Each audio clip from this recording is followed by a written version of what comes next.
All right, I'd like to call to order the Select Board meeting for Tuesday, September 24th in Carlisle. I'll quickly go through the agenda. We'll have a roll call vote, and then we'll, from there, go into our agenda for the evening. So we're going to, at 7, start with community input, then have appointments and resignations. We're going to have a public hearing with the NSTAR for the electric company. Then we're going to have a fall town meeting warrant review. Then at 7:30, human resources presentation done by Aubrey. Then a complete streets presentation, which is important to discuss about our streets and roads in Carlisle. Then the TA bylaw draft review. Then at 9:20, a town administrator report. We'll go through the warrants and minutes, cemetery deed transfer requests, liaison reports, and then further community input. So I'd like to start by doing a roll call vote for the attendance tonight. I'm Travis Snell, Chair of the Select Board. I'm Barney Arnold, the Vice Chair of the Select Board. Scott Triola, Clerk of the Select Board. Kate Reed, member.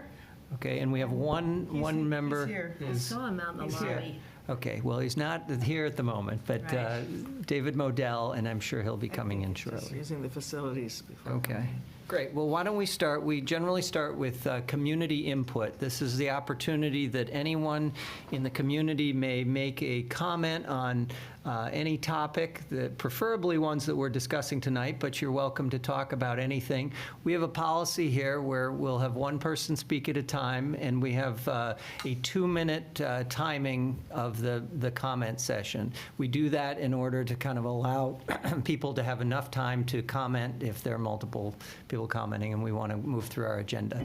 So I'll look to our audience first. Is there anyone who would like to make a comment or make public input? You're welcome to introduce yourself if you'd like, or anything. We were talking a little bit before the meeting, but. We really appreciate you allowing Troop 135 to be present to work in the communication merit badge. Great, thank you. Hello, David. Hi, Welcome. Hi, David. my mother's fine, very chatty. All right. Wanted to stop a 96-year-old from telling the stories of the day. All right, so it looks like online we have one hand up for a request from Debbie Bentley. Debbie, do you want to speak? Yes, thank you. Can you please I'm introduce yourself here and your on- address, please? Sorry. Debbie Bentley, Heald Road, 128 Heald Road. I'm here with the co-chair of the Cultural Council, just to remind you and invite you, if you haven't received an invite, to the Cultural Council's annual reception for grantees and to discuss the work of the council.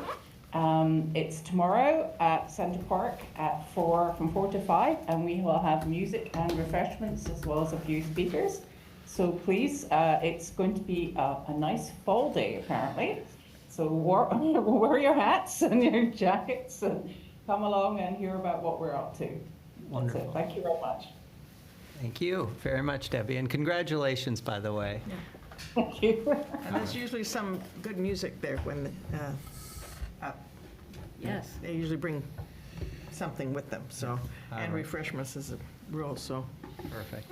All right, are there any other comments online? I can't see the screen at this point. Sorry. That's okay. Yeah. All right. It looks like there are no additional comments, so we'll go into our agenda and we'll work on the appointments and resignations. The first one is regarding the Carlisle Affordable Housing Trust. Do you want to make that, Kate? Or? No, since I'm on the. Okay. I'd better I somebody else does. move to appoint Sophia Norris, 145 Carlisle Pines Drive, to the Carlisle Affordable Housing Trust with a term to end June 30th, 2026. Second. Okay. Is there any discussion? Any further information we should know? I think she's going to be a good member, ready to roll her sleeves up, and we still need somebody from Select Board, a second member from Select Board, and because we're sometimes having trouble making quorum with that, with being down. We were down 2 members, we'll be only down 1 now. Okay, Also good to see, I noticed she's been in town for 3 years, so it's kind of nice to have yeah. a new person get involved, too. Great. All right, let's take a voice vote. All in favor? Aye. Any opposed? None. All right. So the interim town clerk? Oh, that yes. wasn't on our thing. Yeah. Okay. That's on the new agenda. I'm sorry, I didn't notice that. All right. So, Two, oh, yeah. so we want to first thank James Mullen, who helped get us through the first election and helped steady an office that had a really hard summer. So that was really great to have that stabilized. So starting today, Ryan did temporarily appoint a new interim town clerk, Rosemary Harville. And so tonight we're asked that you formally appoint her. And so she can serve until the November elections and get through the end of December. In the meantime, we have posted the town clerk position and are receiving applications. And as I mentioned in the last meeting, I'll be following up with getting interviews started shortly. I just wanted to give you a quick bio about Rosemary. She was the Sudbury town clerk for 13 years before she retired in 2019. And then she served as the interim town clerk in Bedford, where she continues to work to help the town clerk's office and be a mentor. She'll be in our office 2 to 3 days a week, and of course, even more for the days leading up to the elections. She already noted that today she already had a very busy and productive day in the office and really enjoyed working with Alana. So it's really exciting to have her here. What's her last name? Harville. Rosemary? Harville. Harvel? Harvell. Yeah. All right. Would you like me to make a motion or somebody? Yep. Go ahead. Okay. I move that we appoint as the interim town clerk, Rosemary Harvell. Anything else I need to add? Okay. Second. Okay, any further discussion? We'll Just do- a quick question. Will the other aspects, like some of the changes that were made around, I forget, hours and things, will everything else continue as they were? Yes, as the Okay. interim, yeah. And Or so do you anticipate some additional changes might be made when she comes in? for this new, no, it'll be similar. Like it's Okay. only certain limited hours, up to 500 hours of total, and no later than after December 31st. So we'll have that. And I know some of the election, that was for the last election, right? There were some. There, yeah, with the exception of time needed for election. And will that all be redone for the next election, or was that, did we approve stuff for both elections last? I'm trying to, Oh, you mean the time? No, Yeah. We haven't done anything for the November 4th. okay, so that, okay. Thank you. So we'll have to consider that, like, for the, Oh, for the hours. Early Yes, voting yes, and so the- that will be proposed. Yeah, okay. by her. Yeah, sorry about that, yeah. okay. Thanks. All right, so we'll move on to a voice vote. All in favor? Aye. None opposed? We have a hearing at 7:15, but we have to wait till 7:15 for the hearing. So in the interim, is there anything in the town administrator report, perhaps, that we could start to fill some time? Let's take a look. But So part of this is just for the audience here, is that we have an agenda, and there are certain things like a public hearing, and a public hearing has to be properly noticed so that everybody in the community knows about it, so that there's nothing secretive or hidden about it. And because of that, we have to note when that will take place, and so we have it on a specific time. So if you wanted to listen in on that or comment on it or something, you would know this is the time to do it. So I can't start it early and then have someone walk in and say, oh, I didn't get to hear it or see it or talk about it. And so that's why we have to keep to our schedule of what we're doing. So I'll just briefly touch upon a few things that Ryan wanted to mention.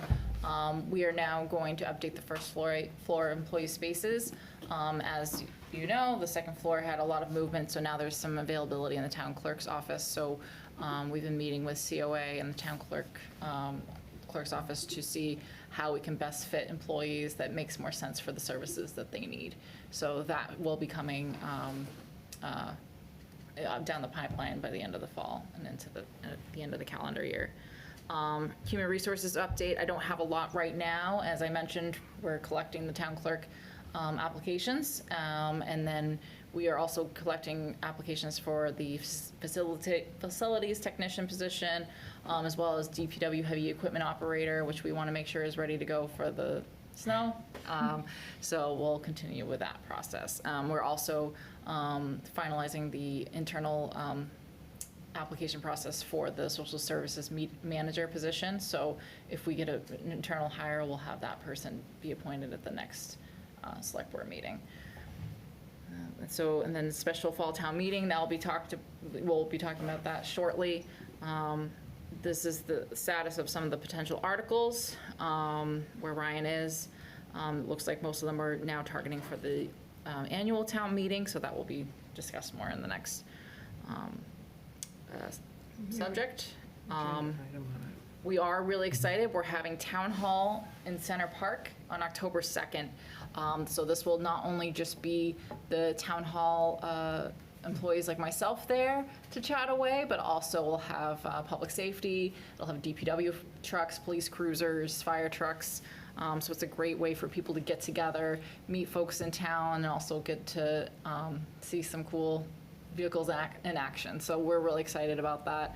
Any questions or anything? So it's to get everybody out of the town hall and in front of folks. Will there be a dunk tank for There should be. Ryan?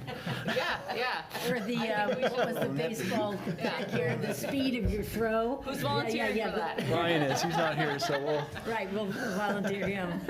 Now, is there a time yet on that, Aubrey? Yes, I think there's a couple times I can confirm for you. I think there's a morning time and then an afternoon time, and I'll show you that. I've been sharing it on social media as well. It'll be, so then people can kind of, so employees as well can kind of pick which time they can kind of be available, but it should be great. The Bog House, it's resetting to a storage status. He's working to secure the building and put together a 2 to 3 year storage plan. While you're investigating options. The Municipal Facilities Committee will develop and recommend the final stage of this interim plan and bring it to the Conservation Commission and the Select Board for final decision. And then the budget continues to work with capital planning, to determine potential facilities projects for the next 5 years. And this is also considering road repairs and other necessary horizontal construction. And this will have an updated capital plan to present to you and the Finance Committee on October 8th. And then we are recommending that the Select Board recognizes and proclaims the month of October 2024 as Concord Carlisle Foundation Month in Carlisle. This recommendation would recognize the vital role the foundation plays in the life of our town and allow the Select Board to wish members of the foundation success in reaching their annual campaign fundraising goal. So that'll be a motion that will be in Can we this. just do that Can we and get do it that? out of the way? Absolutely. So I move the Select Board recognizes and proclaims the month of October 2024 as Concord Carlisle Foundation Month in Carlisle. Second. Is there any questions, discussion? I mean, I know the CCCC, like, community chest is the thing people know. I hadn't actually heard, like, if you say it's the foundation, are they gonna know what that is? It's a, People generally know it as the community chest. no, this is something else. not the community This chest. is a, I thought it's the parent of the community chest.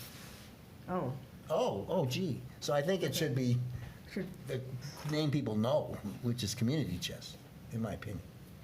It originated from the community chest, correct? But that's what you give to, right? That's the guys that ding you all the time. So I don't know, I think it would Yeah, mean more if you right. said community chest. Nobody knows what the foundation, I don't. What does the proclamation say?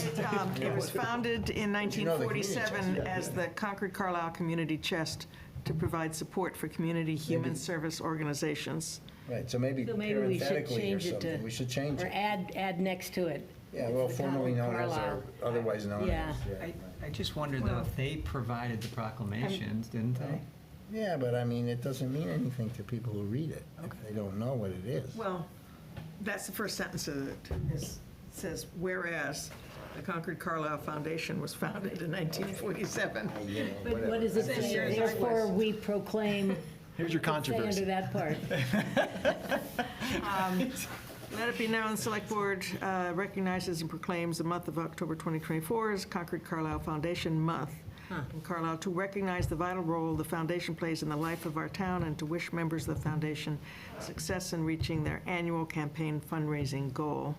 Can we say the Carlisle Community Chest plays in our Concord Carlisle. Concord Carlisle Shoot Community you if you Chest, say Carlisle. instead of that second foundation. Well, see, the thing is, they also serve the needs of our neighbors, including Communities for Restorative Justice, Carlisle Council on Aging. Right, but that all, unless I'm incorrect, when you get the letters from Yeah. Yeah. Quadruple C, it lists all those organizations, Okay. but they go under the umbrella of Community Chest.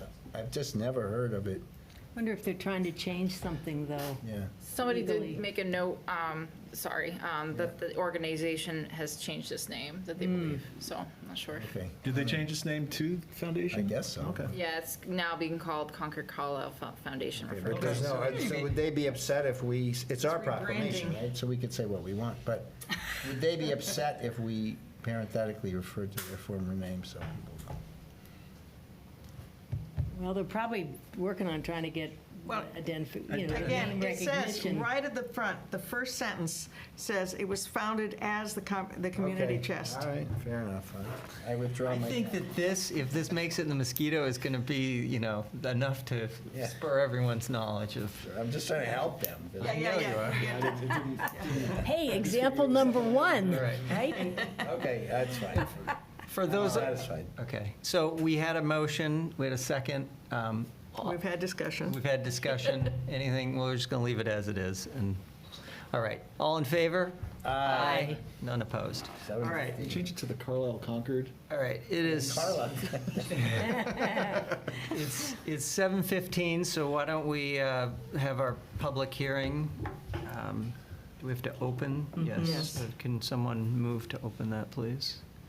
I move we open the public hearing for, let me get my, You want me to, yeah. Page you eight, got she's it? got it right here. okay, I move to open the public hearing pursuant to Mass General Law, Chapter 148, Paragraph 13.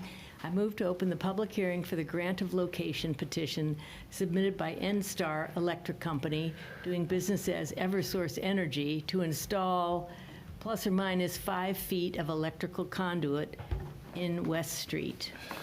Okay. I second that. Great.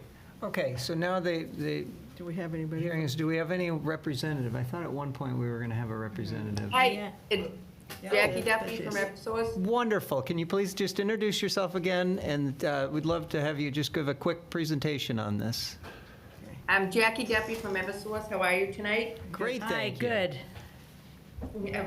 Good, great. I would like to install approximately 5 feet of conduit on West Street.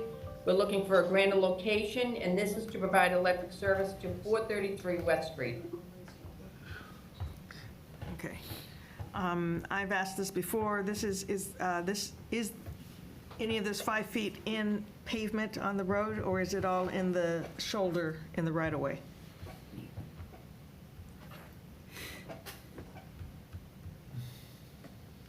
Ms. Duffy? Oh, I'm sorry, Yeah. I didn't know if you were asking She's someone else. asking a It's- question. No, it's fine. If you could Yes, just, it's on the shoulder, On the shoulder. Okay. yes. I have no problem, sir, with this. And we've given a number of these location for the same Kind of thing. kind of thing, so. okay. Is there any other comments, questions from the board? Otherwise, I'll open it up and see if there are any public comments. No comments. Are there any people and members of the public who want to ask a question or make a comment on this? All right, seeing none, then I'd suggest we, go I ahead, move, Kate. I move to close the public hearing in that case for the grant of location petition to install conduit in West Street. Second. Okay, And I further move to approve the petition and plan submitted by N-Star Electric Company, doing business as Eversource Energy, for the purpose of obtaining a grant of location to install approximately 5 plus or minus feet of conduit in West Street. Said work is necessary to provide electric service to 453 West Street, Carlisle. Second. okay. Any further discussion by the board? Okay, seeing none, we'll do a voice vote. All in favor? Aye. None opposed. All right. Mr. Chair, Yes. so can I, for the, Thank you.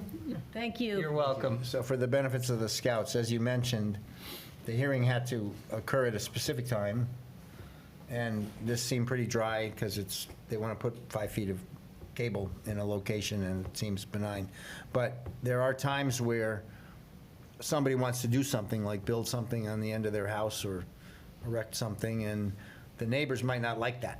And so they have to be notified. They're called abutters. They could be next door or nearby. 100 feet. And they would want to know, and they would want to actually come to the hearing, and they would want to raise their hand and say, that blocks my view of that oak tree, or, you know, it's going to cast a shadow, or I don't like it, or it's ugly, or whatever.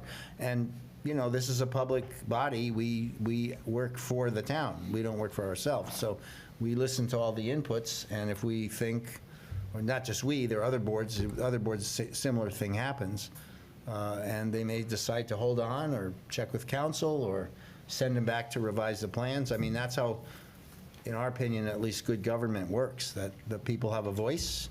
It's through these bodies that are elected or appointed, and there's a process, it's clear, and then if you object as a citizen, and you have the right, if you have the standing, you like a neighbor, you have the right to object to it. And you can't be across town and say, I object just because. Oh, you can. Yeah, well, you I can mean, make you comments. You can make Absolutely. comments, Object, you but just you- may not have legal You standing. don't have standing, right, yeah. But so. those are oftentimes zoning board of appeals, other Right. types of things. Right. But these are just, many times, Right. just general public questions.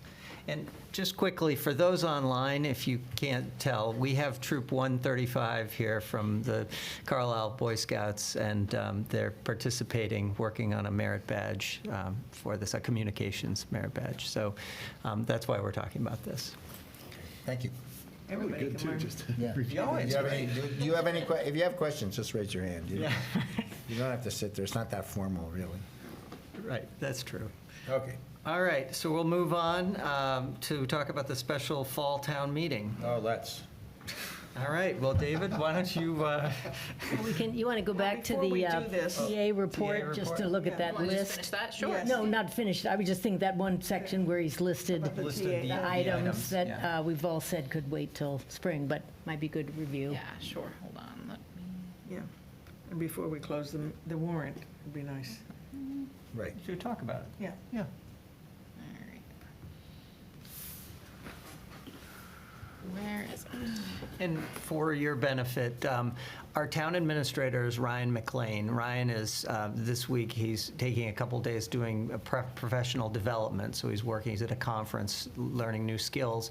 And in his absence, we have our assistant town administrator, Aubrey, who is filling in, and so she's doing the work he would normally do. And then some.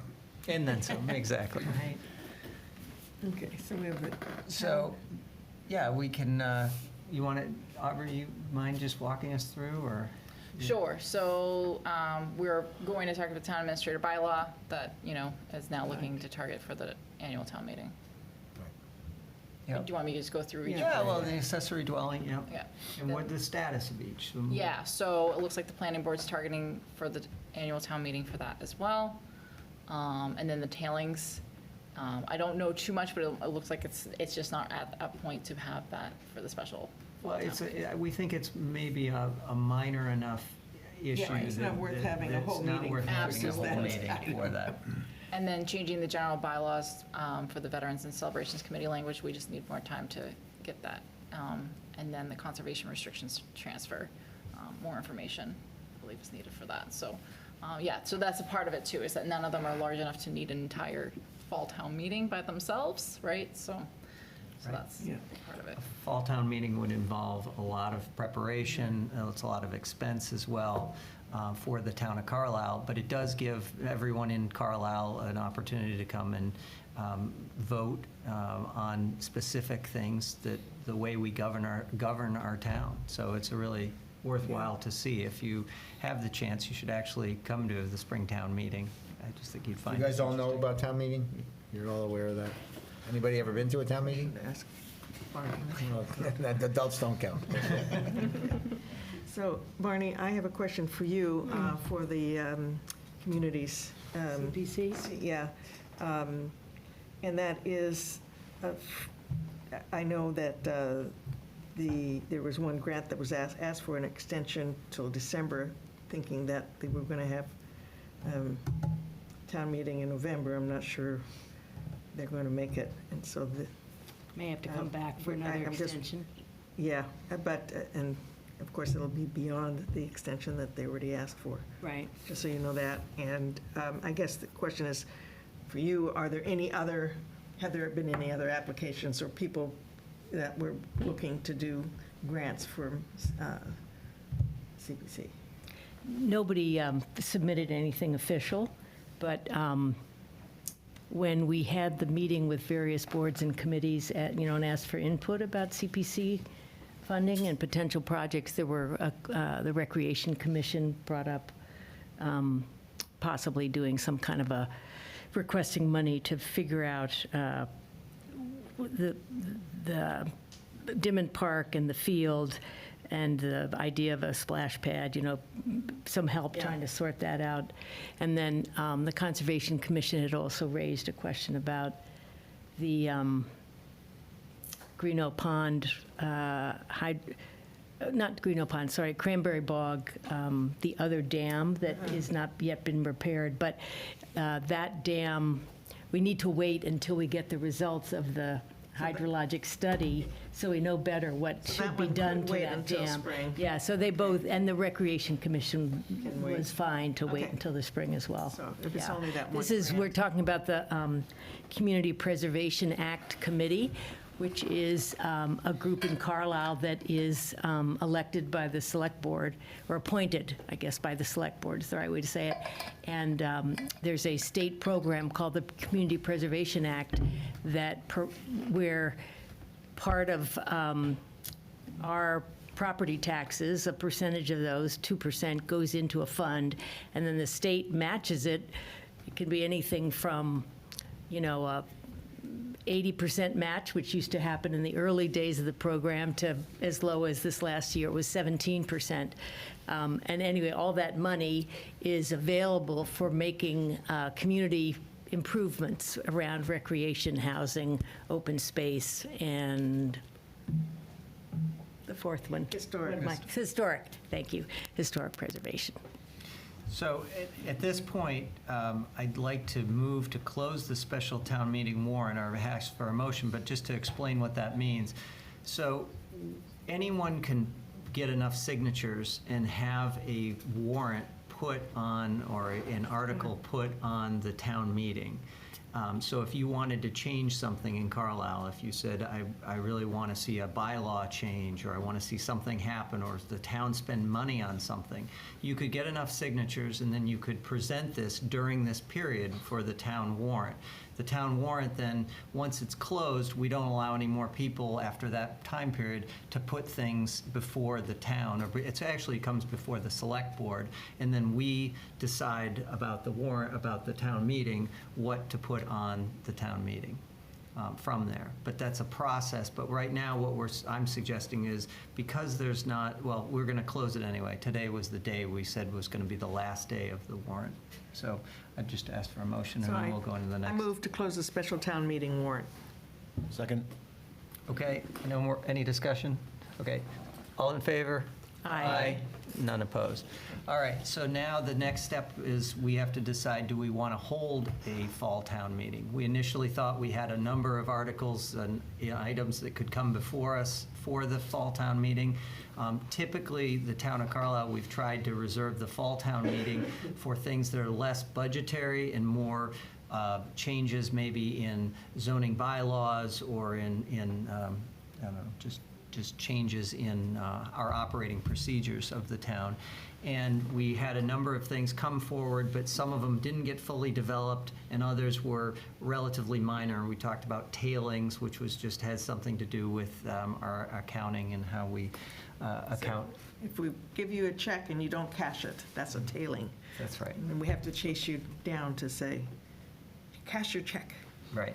So, but that doesn't warrant an entire town meeting, I don't think. So Yeah. I would ask for a motion to cancel the, Move to cancel the special town meeting scheduled for Tuesday, November 12th, 2024.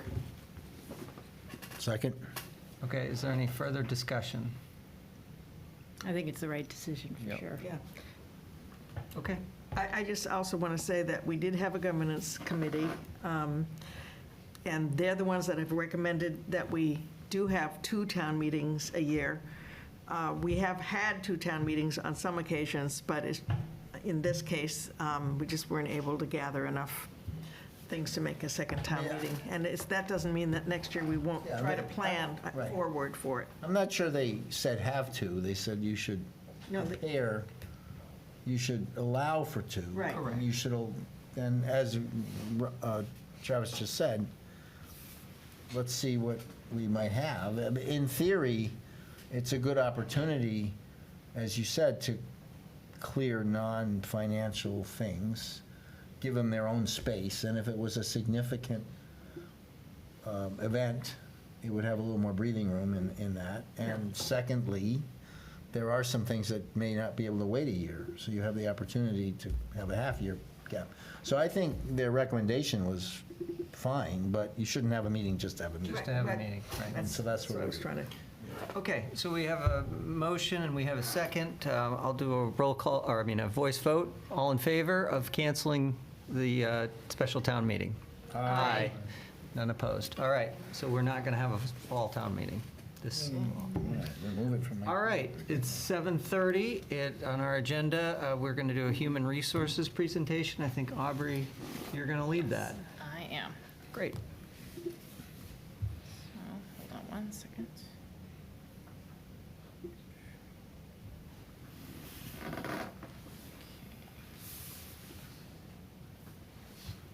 All right, so I have been here for just shy of 2 years, and before that, my position did not exist, so I am now officially the Assistant Town Administrator / HR Director, so a very long title, but one of the big goals of my position was to formalize HR. There's still more work to do, but there has been a lot of great progress. Ryan has been really fantastic in leading this, so I wanted to give an overview of what that looked like, and also to touch upon what next steps I'll be asking for in this fall from the Select Board to move some other policies forward.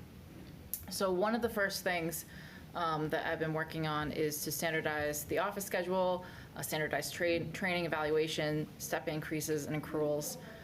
So we've been working on performance evaluations. As you're well aware, we now have standardized those, so all employees have a performance evaluation. Their step increases are tied to that evaluation, and if they meet, their standards, then they will get that step increase July 1st. So that has standardized that. Just before I came, it became standardized for everybody to have one step increase every year instead of one every 3 years, so that really made a great pay equity.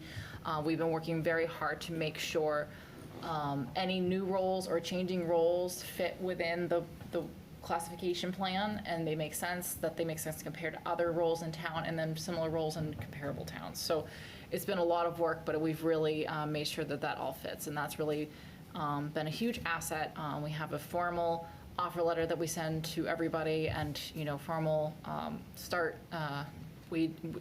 wage. So it's been really fantastic. One of the things that I'll be asking again this fall is more about the town hall hours. So we've needed some clarity for staff, in particular now that the tax bills are getting sent only twice a year, even though there's to let folks know, their bills you still have to pay every quarter, but they won't be mailing it every quarter. Part of that is that they are required to have the town hall hours on that mailing.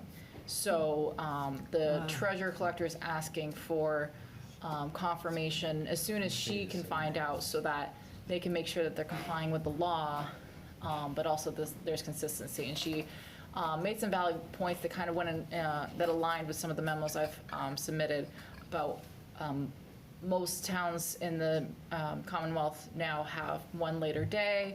So if we were a little more consistent with other towns where residents are able to pay taxes on that later day, that would be good. And then also making sure that all the office hours are the same for everybody in town hall. So if a resident comes in to be able to, they were able to do everything they need to do on one visit, right? So having that consistency will be very helpful.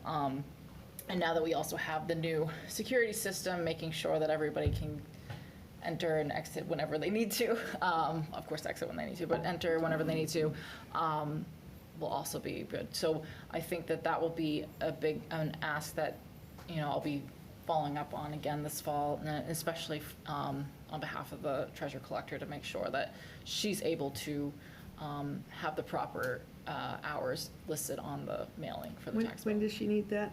So she wrote to me, 'Cause she, April 1, going back. Because one's So going the to go out next- soon before the that. next one will be sent in early December for the payments that are due February 1st and May 1st.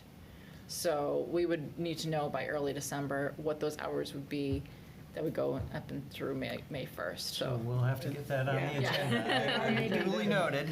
Or sooner than early Well, November, well- December, because she needs to get it printed. Right, Yeah. right. Right. So maybe that November, Yep. one of those We'll- November we'll- meetings. yep. Yeah.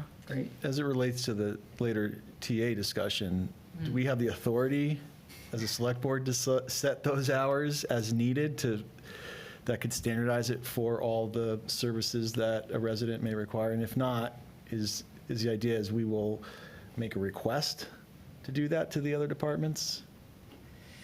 So my understanding is that that is an authority of the select board. It is an authority, it Town hall is. hours. I know that the bylaw, We control the actual The physical hours, but we can't structure. make certain But we people can't, we can't tell the department, Okay. so we could open the building at 8 and say the hours of the building or town hall are 8, but that department, because we don't have a TA bylaw Right. that would give it the authority. So in the bullet 3, standard office schedule for town hall employees, right, that's not really, what we're talking about is town hall hours. right, right. Right. Although the goal will The ultimate be- goal, but tactically for December, we need to set town hall hours. Right. The discussion of who sets hours for employees is, Right. that's a bigger That's a bigger question. okay. So that's what you meant, or that's what's meant by the third bullet point? Or is that just the larger discussion under point 1? I think that's the larger discussion, but let's set that aside and say for the ones Yeah. we can tell, what Yeah. should it be? Well, I it think sounds like we can set the hours. More productive Yep, okay. discussion. We'll have that discussion Yeah. in the future. Let's keep going with Yeah. Aubrey's report. Sure, so that's one of the first acts I'll have. So with online HR, trying to make sure that everything is as digitized as possible. Not everything in the HR onboarding process can be digitized. For example, the Middlesex retirement system still requires hard copy to be hand signed, everything, so, and witnessed, so that's a big part of it. I just went to their training last week, so I know that is the current requirement. But I've been working on making sure that HR records are still consolidated to a secure location, and then that the future records will be digital. We're still working on that. I'm still working on getting more digital for the onboarding.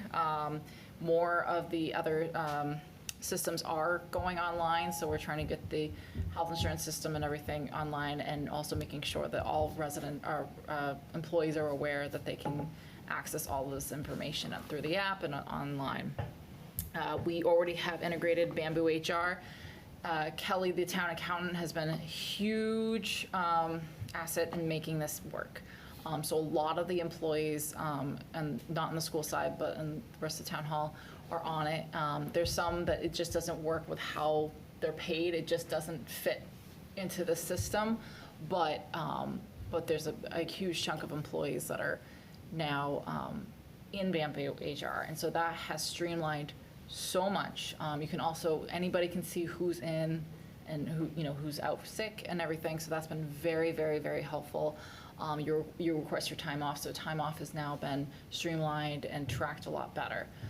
So that's been also helpful for, including when you need to know who's in the office when people are asking. So it's been a huge shift for folks, and it's a really easy system. So people in general have been really appreciative of it, and it's been a very huge asset for us.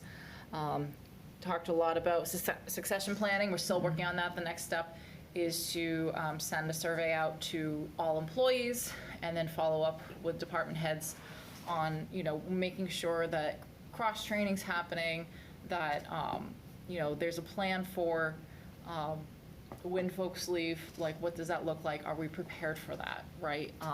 At any level. So that is still working in progress this fall. You've heard personnel policy updates. We've already done some of them, but I will continue to update these.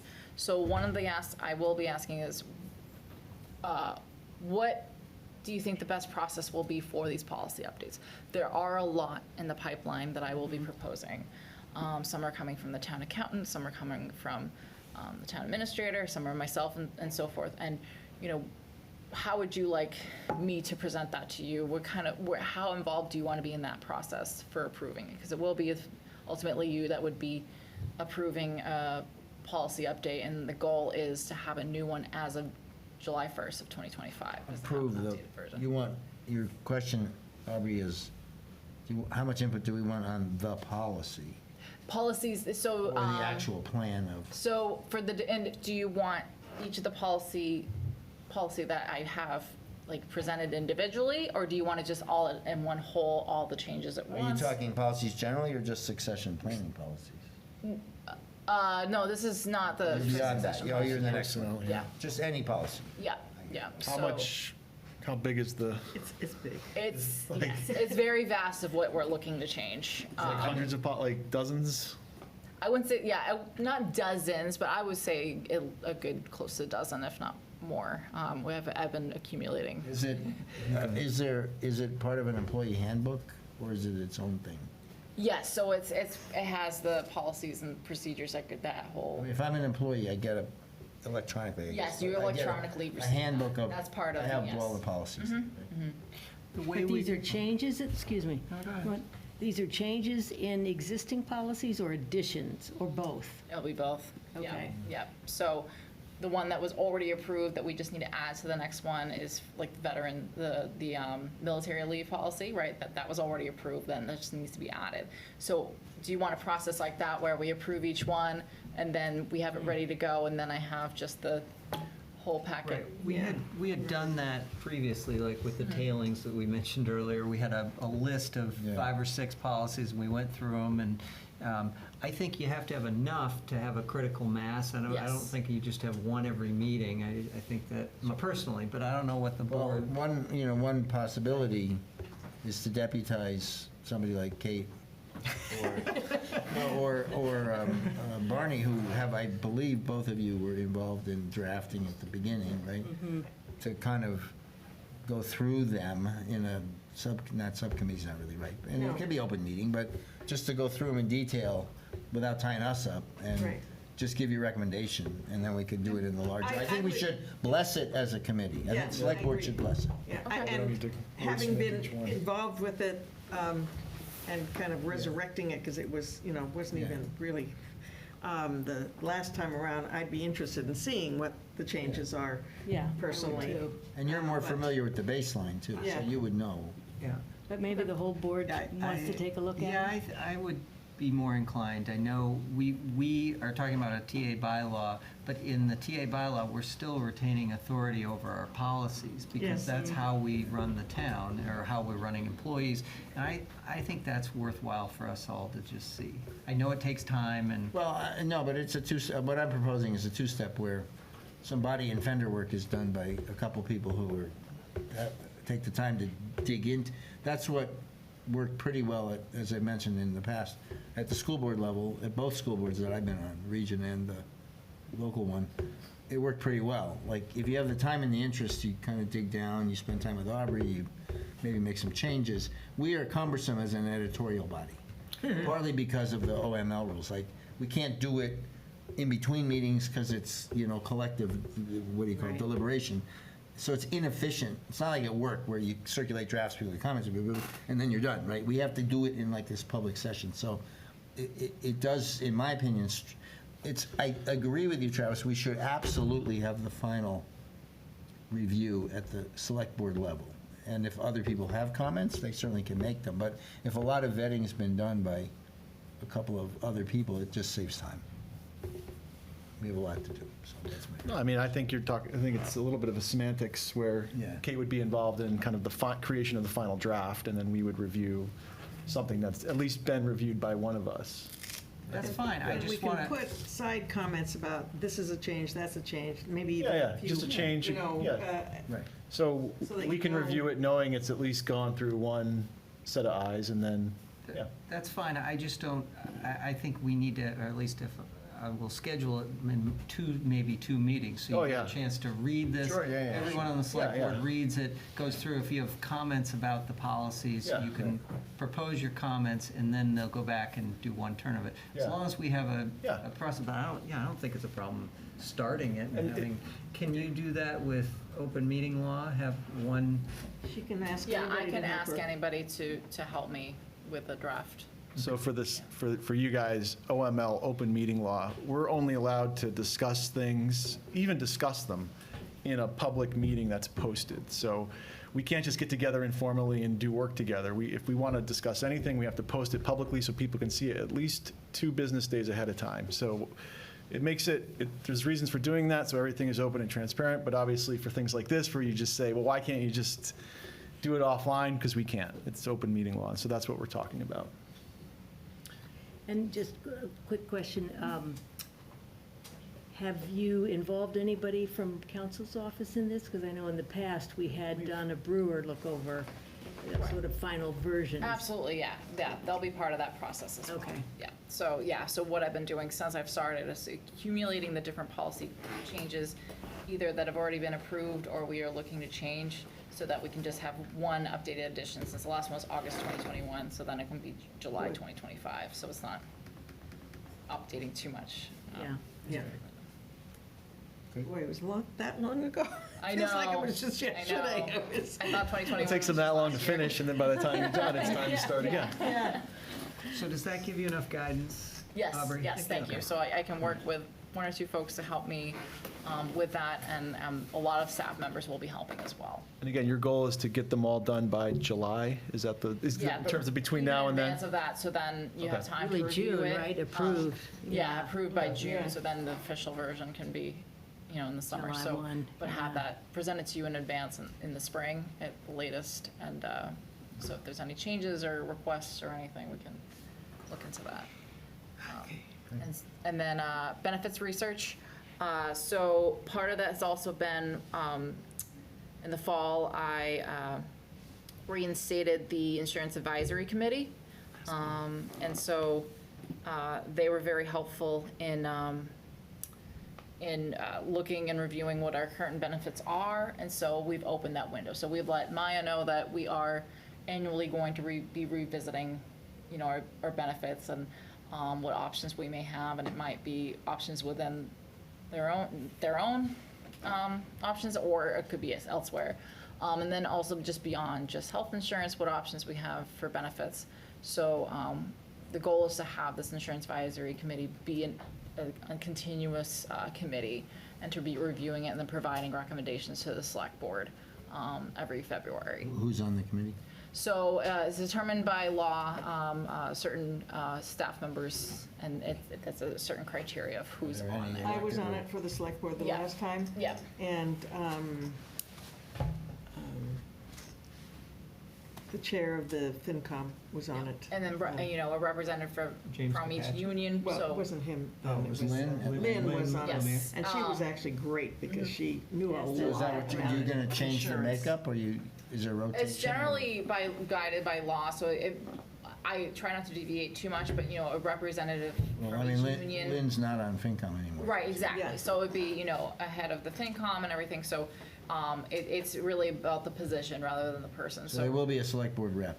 There is. I believe so, so the law doesn't outline select board in particular, but it's up to us. It's a little, like, it says, at minimum, here's some folks you need, so each union needs to have a representative that the union just chooses, and so you So make. this is sure- only like medical, health insurance. It's not insurance broadly, like property and casualty. No, yeah, so it's, Benefits. and it's not subject to open meeting law, it's just Right.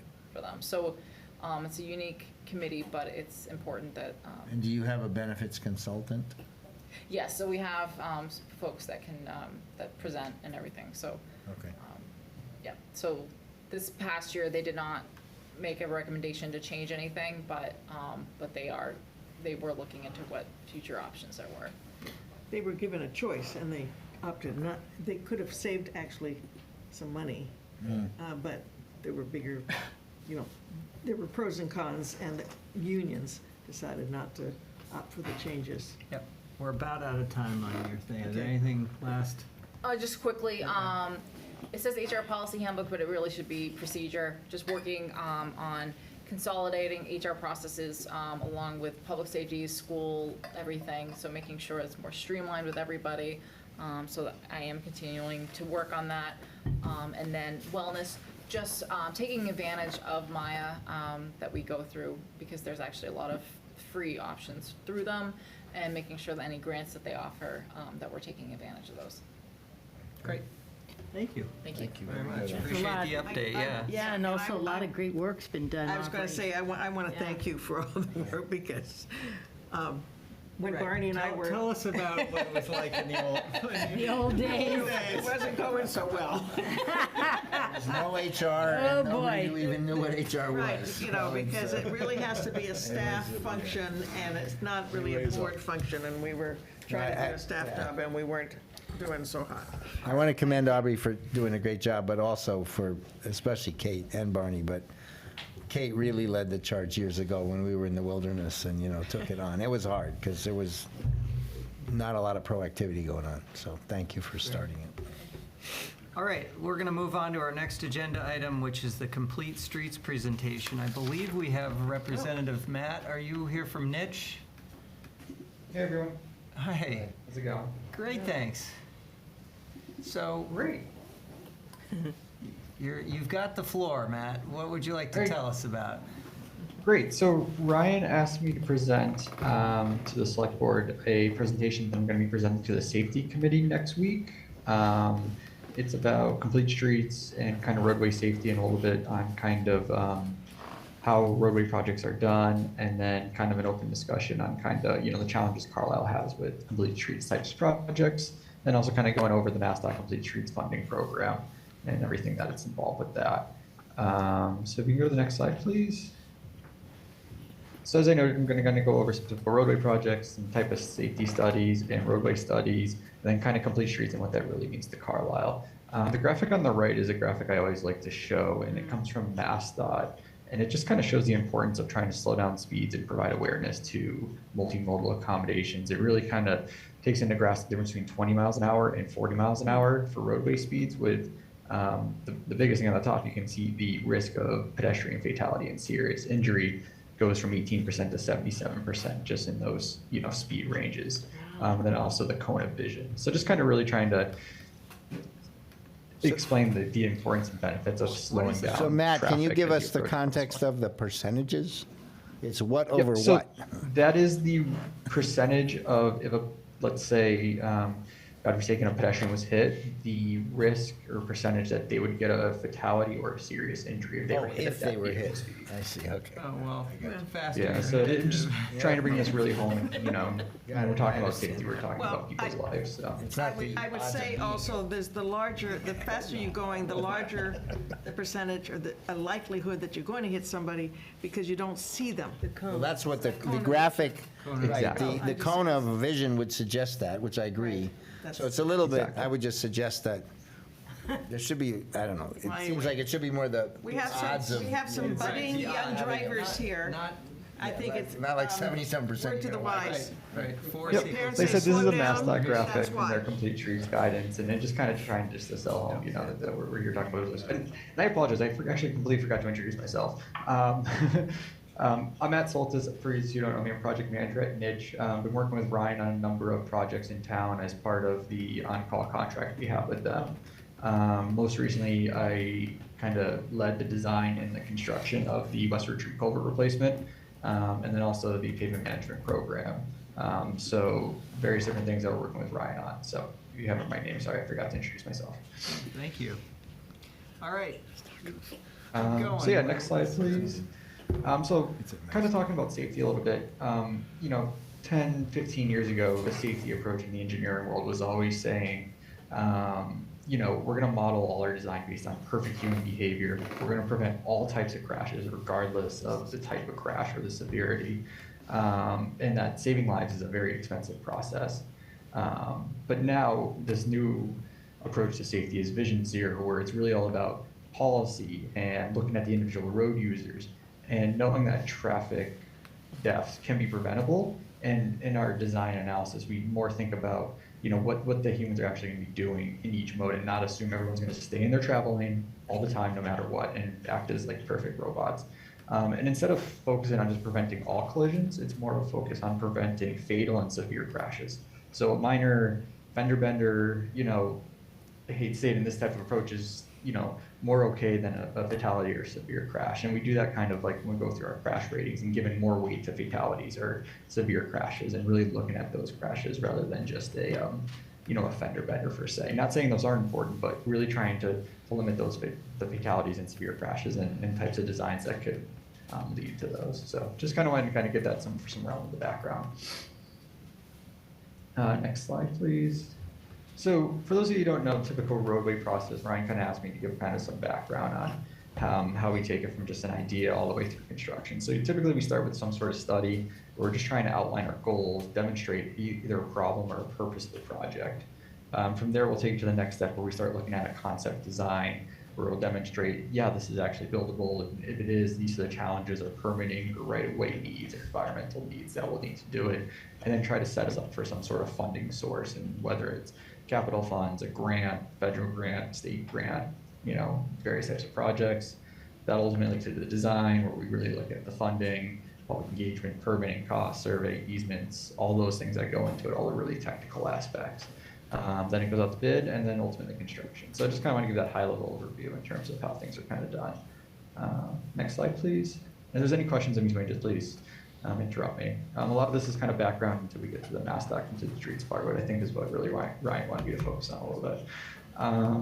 So some example engineering studies when you're talking about roadway and safety improvements. One of the more popular ones is a road safety audit, which is actually, MassDOT leads a lot of these. It's really to make the state eligible or a project eligible to receive federal funds through a highway safety improvement program. And with road safety audits, it's the meeting of not just the engineers in the town and MassDOT, it's really the fire, the police, any community advocates. And what you do is you really look at an area, roadway, and intersection, and kind of pick apart everything that's possibly wrong with it, document that, and then come up with solutions, and everything's on the table type solutions. What in a dream road would you have? And that's usually a basis for the design moving forward. So it really kind of looks at the crashes, the fire crashes, what the police are seeing, the fire are seeing, emergency response, and just kind of patterns out there. Then there's safety action plans. These are getting really popular with various municipalities because the bipartisan infrastructure law through the federal government is funding a lot of these with typically an 80% of the federal government and then a 20% match. So those are getting really popular for towns to do a safety action plan, and then if you do that, then you're eligible for implementation funds through the federal government. And the types of various traffic studies, whether it's bottlenecks or speed management or crash mapping, and corridor studies looking at what type of cross-section you put on a roadway, can you put sidewalks and bike lanes and make it multimodal, and then infrastructure assessment of pavement, culverts, guardrails, those type of things. And that screenshot on the right is from the Safe Streets for All Act and how to create an action plan, where it's really not just an engineering study, it's really a comprehensive process with the town and stakeholders in the town, and really what's the goal setting for the town in terms of safety. Do we want to Vision Zero where all fatalities are preventable and we're going to ensure that? What are we going to do that? So it's really not just an engineering study, it's really with the town policymakers as well. So it's kind of a good comprehensive study, and we could have a separate conversation about that. I just wanted to introduce that because they are getting popular around other municipalities, and they issue about 2 or 3 grant rounds a year through the federal government. So, okay, next slide, please. So I've been talking about Complete Streets, and I'm going to start the next few slides talking about the MassDOT Complete Streets program, which has been around for 8-9 years now or so. So a complete street is one that provides safe and accessible options for all travel modes. So that's walking, bikers, transit users, and vehicles. And not just for all modes, but all people, all ages and abilities. So accessible transportation solutions that increase mobility. And the MassDOT Complete Streets Funding Program provides technical assistance and construction funding to eligible municipalities, which Carlisle is. Next slide, please. So I'm not sure how many of you kind of are familiar with the MassDOT Complete Streets Program. I know in Carlisle it's been a little, the town went after some grants, and I'll go through a timeline back in 2019, but they haven't recently. So how it essentially works is Tier 1, town has done this in 2018, they have to set a policy saying, we adopt the Complete Streets policy, we're gonna look at multimodal solutions as part of our day-to-day projects and also any new projects we're doing. Then the town created a Complete Streets prioritization plan under the previous town administrator, where they created a list of projects, kind of wish list of sidewalks or bike projects in town, kind of ranked them, said what's the challenges with them, and threw some estimated cost on them. And then Tier 3 is the actual implementation grants, where you can go for up to $500,000 for construction-only funding. And basically what you do is on your approved Tier 2 plan, you pick what projects you're gonna apply for construction. Demonstrate to MassDOT that you're ready to go or will be ready to go, and then it's a reimbursable grant program for the construction. As I mentioned, it's $500,000 every 4 years in a rolling fiscal basis. So once you use up your 500, then the time clicks. You can either go after one grant for 500,000 or various grants over the 4-year fiscal rolling period up to that 500K. And one other thing is when this program first came out, and I wasn't working with the town back then, we worked on the town center implementation, but the town can receive up to $38,000 to do their prioritization plan. And I'm not sure if the town previously did that, to hire a consultant to really dive deep and develop a plan and do some public engagement on it. And just one thing to note is road maintenance and fixing is not an eligible project. They really want to focus on implementing those multimodal solutions.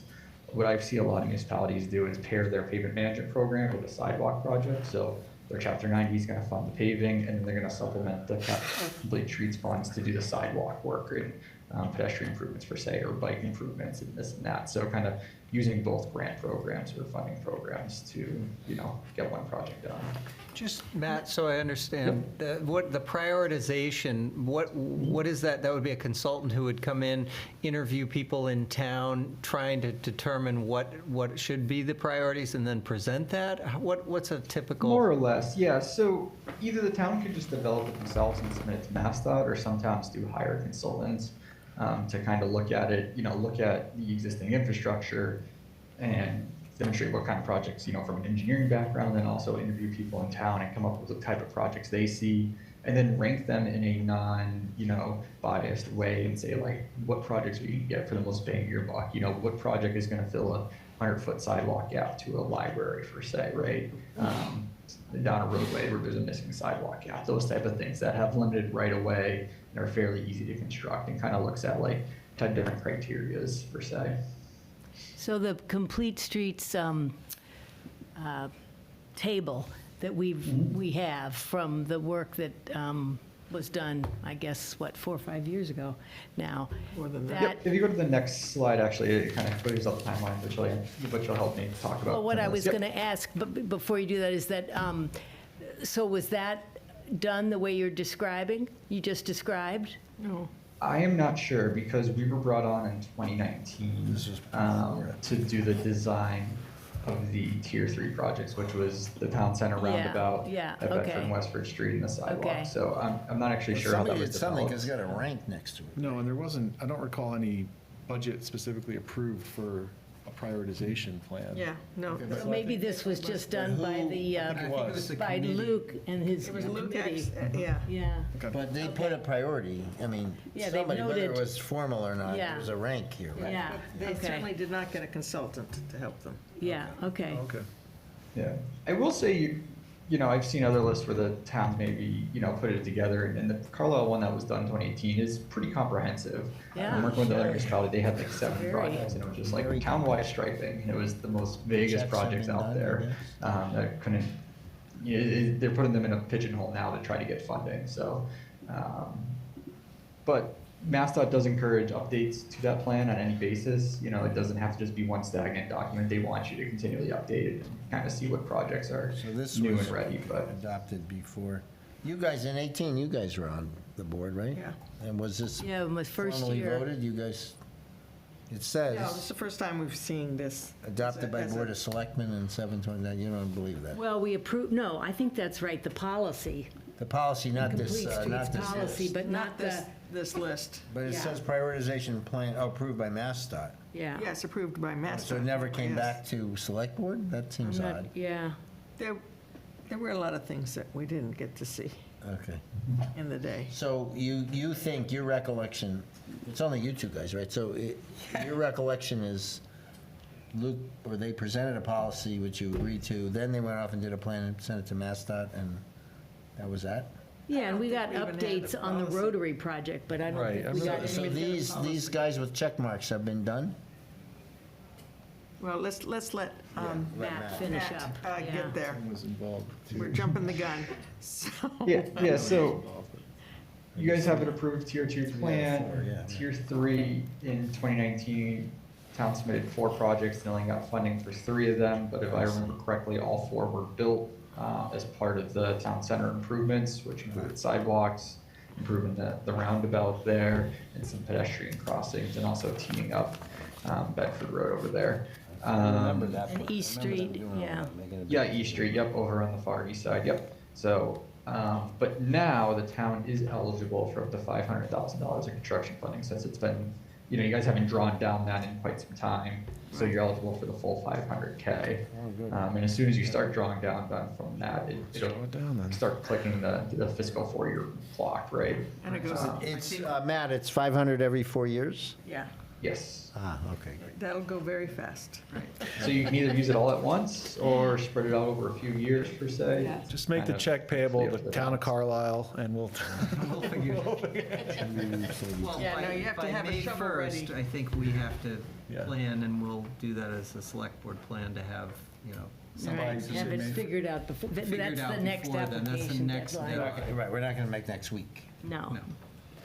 Yep, so I put the deadlines here, so there is a deadline next week, and then the following deadline would be May 1st, and that's every year, they kind of have the same deadlines. So you can do it twice, you could actually propose twice a year. You could, I think the next slide kind of lays out some more timelines in terms And of the tier how 3 fast next. MassDOT moves in this program. So Yeah. if you were to submit in October 1st, you would hear back from MassDOT if your projects are approved within 3 months. Yep. And then after those 3 months, it takes another 2 months for them to issue a contract that you can actually then start construction. Right. So the whole process takes about 5 months to actually get your dollars in hand, per se. August, September, Yeah. October. And I think that the question for the select board is, do we now have a safety committee, which Right. is really Yes. involved in this, and do we kind of push this to them Yeah, as definitely. they're the ones kind of taking charge, and then ultimately it'll have to Yeah. be approved by us, but. Right, Yeah. but I think this, I mean, a lot of good work was done here, so they don't have to reinvent the wheel, they can No, but they can reevaluate. build on this and reevaluate it. I Yeah. mean, there'll be other things maybe, but Right. yeah, Right. sure. Yeah, I agree with that. Okay, So so, give them Yeah, like, and they can obviously add to that tier 500,000's 2 plan worth and get it to resubmitted propose. if we're looking at a Hold May on a 1st. second. Matt, could you start over again on Yeah, that we're- last comment?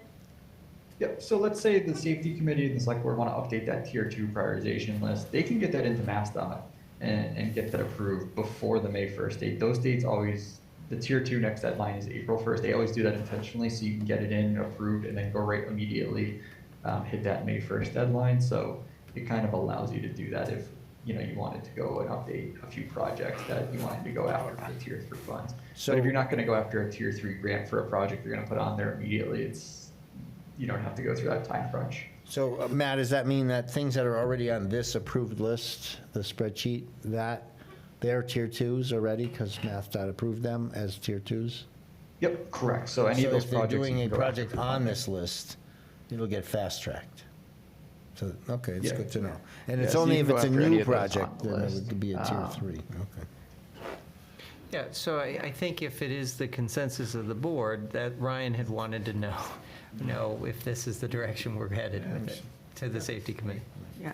So do you think we would, I mentioned that, can you suck down the whole 500 in your first application? Yes, Yeah. of Of course course, you can. yeah. That's what we did for Yeah. the Rotary project. Plus, we added If a whole you've got it, bunch. because it may not, it may go away. Yeah. When the ducks quack, feed them. While you can. Right. Okay. Also, it'll be cheaper if you do it earlier than Right. later. All that, True. yeah. Yeah. But I guess my question is, if, let's say we just, the safety committee accepts this list, but wants to reorder, reprioritize, how does that affect, is that a big Megillah with MassDOT? Or, I mean, let's say you got number 7 and you'd like to put it at number 5. I think if it's tier 2, it's probably okay. Is that, Yeah. So MassDOT doesn't care which project you go after for your tier 3 funds. I've been with municipalities, they went after 1, 2, and then 35, 36. Okay. And they got them all approved. okay, So that was the question. Okay, great. they're okay with that. Perfect. And they're also okay with minor scope changes on a project based on what's actually in that plan. They understand things change, so. Okay. Great. Yeah, so that application is really a narrative, high-level cost estimate, and then just a brief little checklist form. It's not an overbearing application. Like I said, it's more the timeline. The October 1st deadline is pretty popular because it tees you up for construction next summer, whereas the May deadline, you're looking at maybe possibly early 2026 at this point, just given this extra 5 months, and then you're looking at when you're shovel-ready for construction, when's the best time to start construction, so. That's all I wanted to communicate here. I just have one more question. Yep. I guess I'm jumped the gun. Never mind. When we get to the MassDOT spreadsheet, I have questions about that. Okay. Yep. Great. Next slide, please. So as you all know, Carlisle has a number of challenges. When you kind of think of complete streets, you might think Cambridge, Somerville, Boston. They have space and these roadways. And Carlisle, as you know, it just has a lot of narrow roadways and curves, and it really is a lot of vegetation along the roadways and these steep slopes that can be challenging.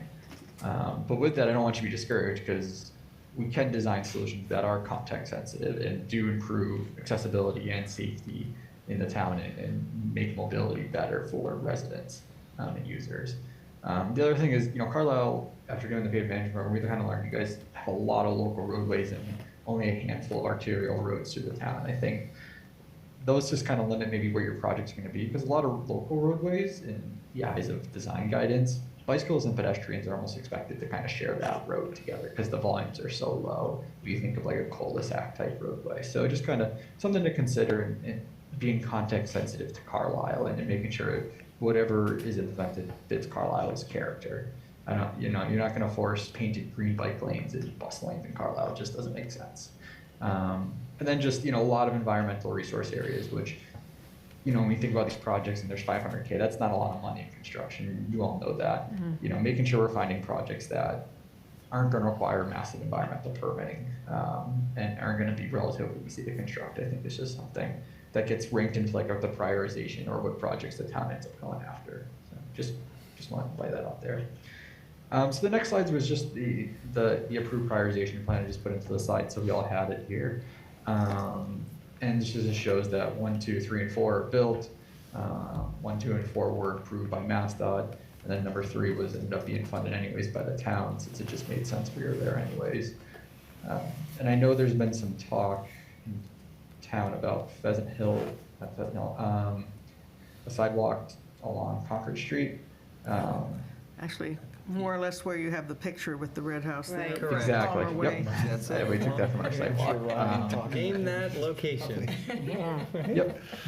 No.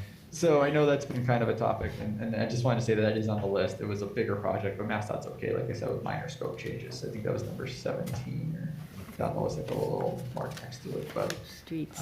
Oh, yeah, the orange mark on 17. yeah. Concord Street sidewalk.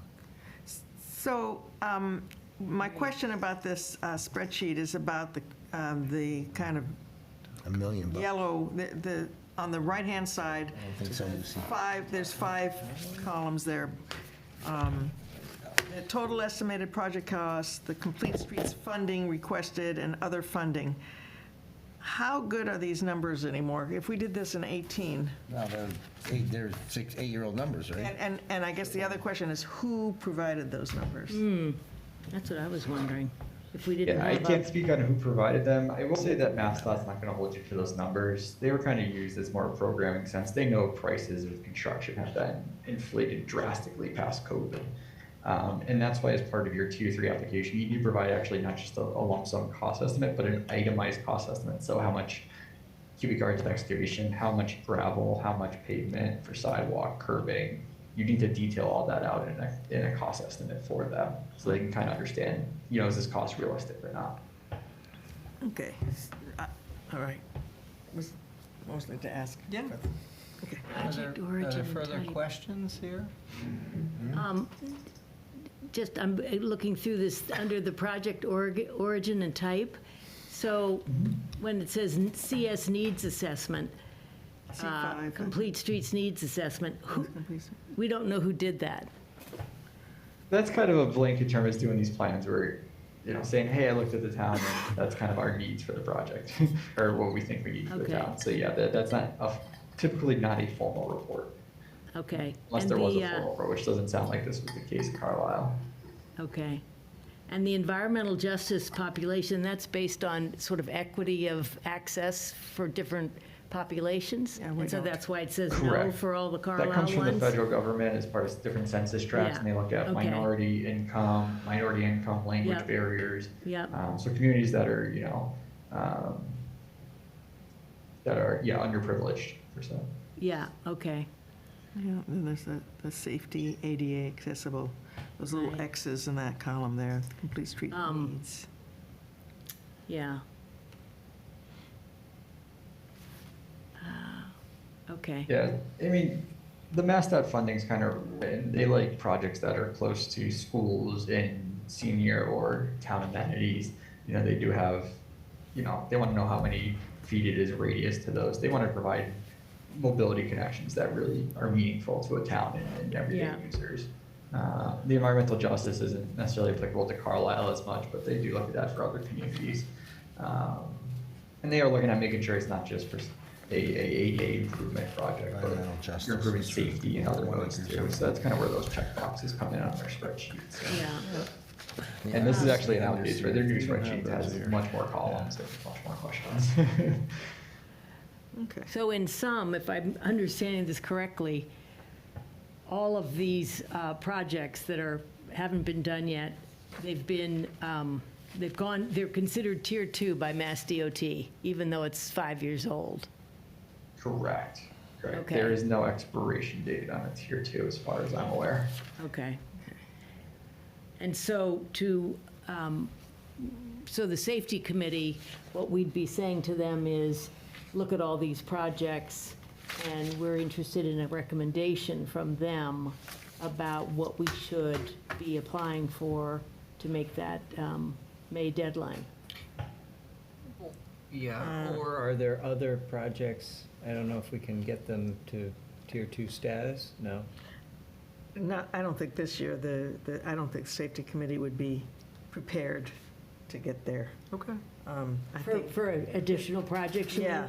Yeah. I mean, there's Well, if there's like a new 25 of these, they ought to be able to Yeah, find some yeah. that they like. I mean, unless something cropped up, I mean, like the North Road, North and Rutland, Right. but I don't think it really comes under this, because we Yeah, but it decided to costs use almost- a four-way You're stop. buying signs Right. and Stop telling signs, them right. We could just This do, is, this is sidewalks or, Yeah. pathways, Right. other things. right, Right. I mean, what they could do, I guess if they were here, I would say maybe take another look at sort of the common use area. I don't know if it's a poll, or like a survey. I mean, the idea is to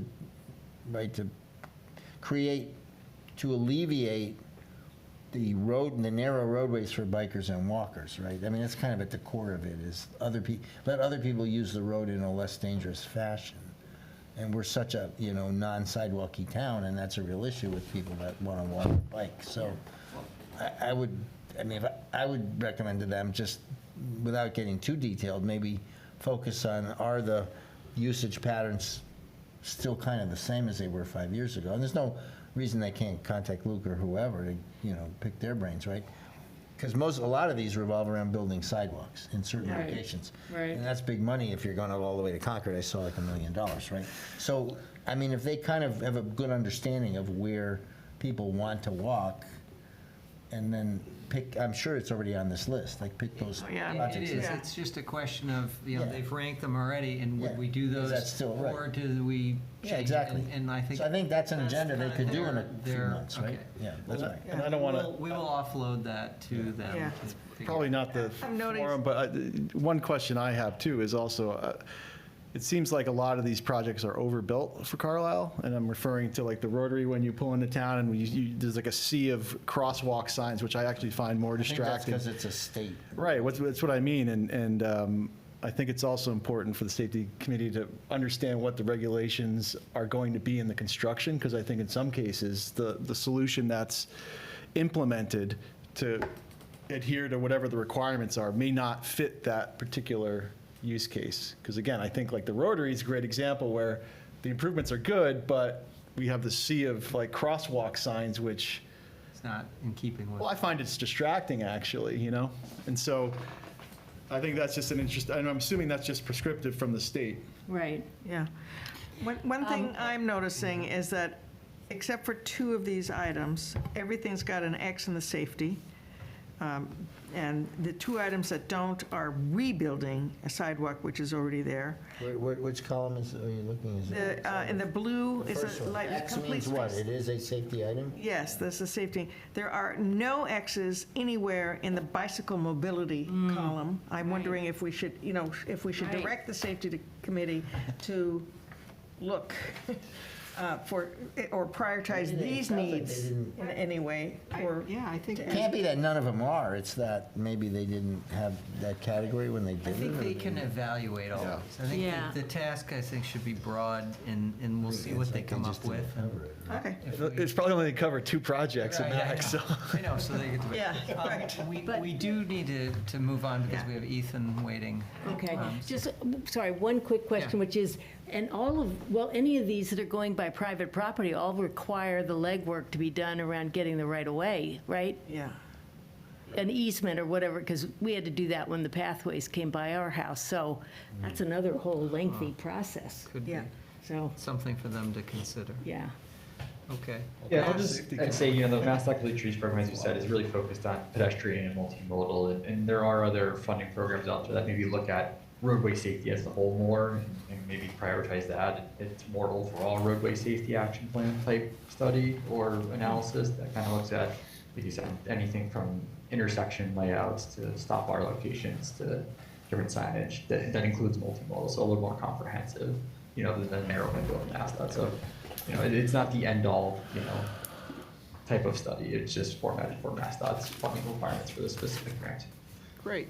Well, Matt, thank you very much. Yeah, This thank is you. a great, overview and helpful for us to think about, so we appreciate your Yep. time. I just have one last question, and that Okay, is, yeah, yeah. why do we have 3 checks on it? What's the star? What does that? The star just means it wasn't approved by MassDOT, but it was constructed. Ah, I was okay, just well, trying to that's flag what that. I was wondering. Yeah. Why it had a different, so it was constructed but not approved by MassDOT. Okay. Correct, it was paid for a town. And if we could town put a little fund, so there was asterisk Chapter 90 somewhere. or capital. And be sure to let the safety committee know The safety that. committee know what, you're right. And Matt, when you present to the safety committee, maybe you can use, what you've heard tonight from our board as to how we thought about it, just at least, communicate that a little bit to, I think, our liaison to the safety committee will do the same, too. Yeah, well, the liaison to the safety committee won't be there for this presentation Oh, because she's she'll be going to in be in Spain? Spain. All right, well, Aubrey will make I'm sure glad, that we get glad the to have message. seen it at least. Okay, great. Ryan will be back by then. Ryan Yeah, will be Rand back, will be yeah. back, be back. Okay, thanks, Matt. We have Great, to move and my to, contact information's in the last slide, if there's any other questions, Yes. but Ryan knows where to get me, so if you need anything, you know, as I go through that, so. great. Thank you, All Matt. right, thanks, have a good night. Thank you, everyone. Thank All you very right. much. Yeah, have a good one. All right, so we are rapidly moving along here. I wanted to keep us on target because I see Ethan Dively, our town council, is online here, and we're going to move to our next agenda item, which is the town administrator bylaw draft review. Just as a way of background, our last meeting, we had a conversation about the TA bylaw. We started with a discussion of what we thought were some of the key components that we might want to include, and then discussed within those, what authority we would want to delegate to the town administrator. I put together a memo based on what we had discussed, which is in your packet. I then sent that memo was made out to town council. Town council has reviewed that and then come up with a draft bylaw based on what we had requested at our last meeting. And I asked Ethan to be here to kind of walk us through that bylaw and some of the thought process, and he put together a memo as well that you saw in our packet. But this is our opportunity to have him weigh in on where we're headed with this, and if you have questions as a board, we can ask that. Okay, so Ethan, I'm going to turn it over to you at this point. Thanks, Travis, and good evening, everybody. As I think you've all seen, we have a letter, and accompanying the letter is the draft bylaw, excuse me, that is in large part the result of the memo that Travis shared a few weeks ago, which sort of, as we understood it, is the distillation of sort of the key points that you talked about in terms of the authority that you would like to place in the hands of the TA under a draft bylaw. So I guess I don't know what would be most helpful in terms of going over this. I'll say a couple of things about the letter. And as a follow-up to the last meeting that I joined at the end of August, one of the questions that we talked through at that point was, so if we want to put hiring authority for certain positions in the hands of the TA, which ones are going to require special legislation? We talked about the statutory boards that would have their own authority to hire their own staff, and as a result, the TA wouldn't sort of be the default person to hire or evaluate those staff members. So I have included in the letter a list of the most common positions you'll see throughout communities in the state. It's probably not everybody, but included in that list is the sort of statutory authority for, the CONSCOM and the Historical Commission and the ZBA to, in fact, hire their own staff. Now, as I note that those positions are always contingent on funding, and so you'll find many communities around the Commonwealth don't necessarily even have staff that is unique to, say, the ZBA and the planning board. Maybe they'll share staff. So this is a summary of the kind of positions that the TA would not be able to appoint without special legislation from the state. I also did want to note that we had talked last time I was with you all about sort of the process for adopting a bylaw like this through a special legislation and then amending it if you'd like to do that in the future. I think I might have misspoke the last time I was with you all and suggested that it would be easier to revoke the authority than it is to sort of get the special act passed. And I think with what we've discussed generally here, if you go the special act route, you should expect to need a subsequent piece of special legislation to revoke any of those grants of authority. And so I think that's sort of the first issue to tackle in terms of what the board would like to do to proceed is, would you ultimately like to see a bylaw that can go through without special legislation, or are you interested in achieving the goals you've discussed to this point by going through with a special act? And so I think that's sort of at the top of this draft bylaw, the very first thing that we talk about. I've given you 2 sample paragraphs for 3.3.2, which the first one sort of gives the TA authority to hire anyone who could be appointed or hired by the select board. The second one goes further and sort of addresses the issues that were included in Travis's memo, which gives the TA the authority to basically appoint, evaluate, and remove pretty much every town employee except for the short list included there. So we talked about police chief, fire chief, town clerk, school employees, fire department employees. And in conversation with Travis, I confirmed that probably town council, you would intend for that to be on the list as well. And I mentioned this to Travis recently as well, is that my office could potentially have a conflict of interest at some point if we sort of modify the way in which the bylaws prescribe for the appointment of town council. And so I don't think we're there yet because this draft sort of maintains the status quo the select board Yeah, we- interviews and hires we town would council, but I think we would- we're here to We help would with want this. I didn't make the decision, but I did Yeah, tell right. Ethan, I thought we would certainly We wanna- talk about it, but we I wanna- think it we made want the sense. info, right. Right. Yeah, we would want So, to. hey, Ethan, I have a kind of just a wording question here. On course. the second one, where you, I guess it's the second, I'm confused now, 3 feet. The school, why isn't it not the same? Police chief, fire chief. Why, well, I have now 2 questions. No special act required in 3.3.2. Oh, because you're saying only the ones we have purview, so you don't have to list the ones we don't have purview, I get it. But on the 3.3.2 for the act, it's like the fire chief has authority, the fire chief, we're not giving him authority to hire the fire chief, and we are not giving him to go below the fire chief into his direct reports, because that's, strong chief stuff. Isn't the school committee similar? Like, the school committee really only controls the superintendent, and the superintendent has authority over all, generally, not all cases, because there's some differences. But I think that needs to be nuanced per the real statutes of school committee authority. School committee only has authority over, like, the business manager and the superintendent. And everybody else reports somewhere up to the superintendent, doesn't it? Yeah, but we're not This talking is about just school committee. accepting, it's taking out the Well, employee. I know, but the way it's I'm just saying it's not parallel. Because school committee says managed by the school committee and the fire. I don't know, I just say look at Sure, it with the eye of that law, because I don't think it's exactly right. Or it may be legally correct, but when you read it, it doesn't. Yeah. School committee doesn't have as much authority. They have, we certainly can't take their authority, but they can't even take some authority below that, so. Okay, sure, certainly. I think that's something we can, look at more closely for the wording. The gist of this, of course, is that Yeah. you folks aren't going to give the TA any control No. over Right. any public Understood, school. yes, understood. Right. And Ethan, a clarification question. So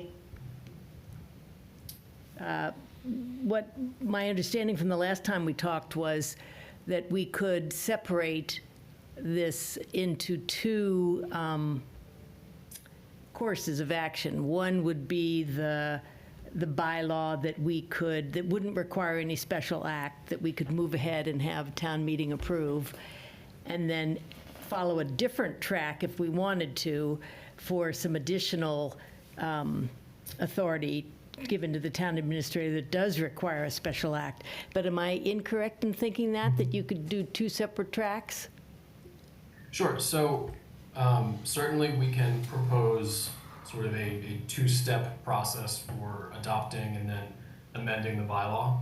This will be a new bylaw section for the town if it's sent to town meeting and approved, so that's certainly something we can do. This draft doesn't specifically do that. That wasn't my intent here. I wanted to understand the board's sort of opinion of the language that we have here, and then also whether or not that is sort of something the board would like to see in another draft. I think if that was to be the case, to sort of adopt a bylaw that would get through town meeting and in short order be approved by the Attorney General's office and take effect, which would then be amended at some point in the future when special legislation were to be approved. I think it would be drafted a little bit differently because we'd want the paragraph that would be inserted to address those things that were requiring the special act to be supplementary to it. So we want to think a little bit about how that would be phrased and sort of what the home rule petition itself would ask for. But certainly that's something that can be done. I have a question about 3.3.3. Can we really just do that with bylaw without having to go to special act? Because that's, town administrator shall supervise and manage the day-to-day activities of all town departments and employees. What about employees and departments that are not under the select board's direct control?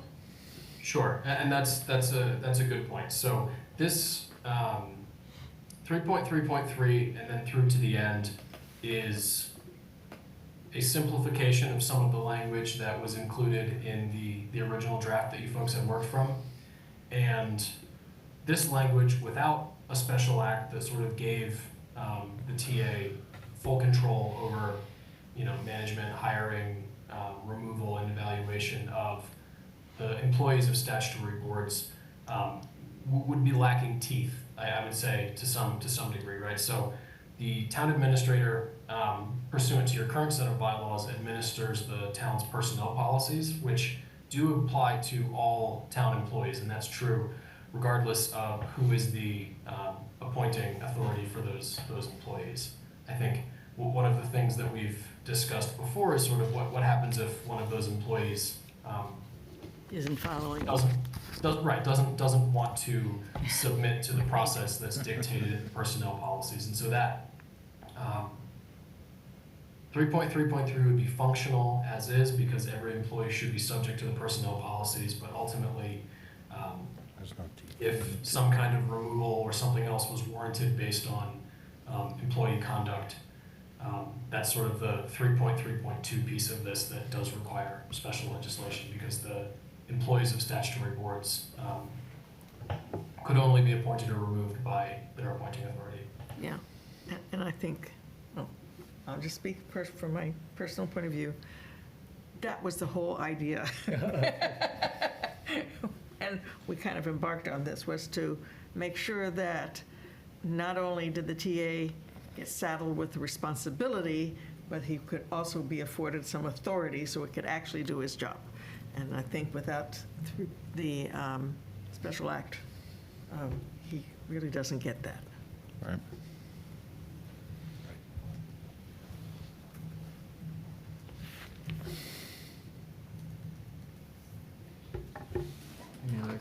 So I'm happy to talk through some of the other points in this draft and how I think it addresses some of the thoughts in your memo.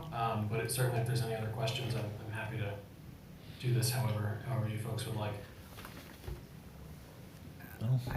I guess I wanted to talk about the process, and Barney was talking about it a little bit earlier, but if we are inclined as a board to say that we are trying to give the TA the authority, and to do that, we need to do it as an act, we would go to town meeting with this proposed bylaw as with the act language, have the town vote on that. If the town decided that it was in agreement, then it would go to the legislature to enact that. Is that the process, or what? And I'm sort of asking the select board as well, but Ethan, from a technical standpoint, is that kind of how it would play out if we decided that? Sure. Technically, I guess there could be sort of two ways to go about doing this. You could take the position that the entire bylaw requires legislative approval and sort of draft a single warrant article to authorize the select board to petition the legislature for a special act to approve the entire bylaw. That could be done as one warrant article.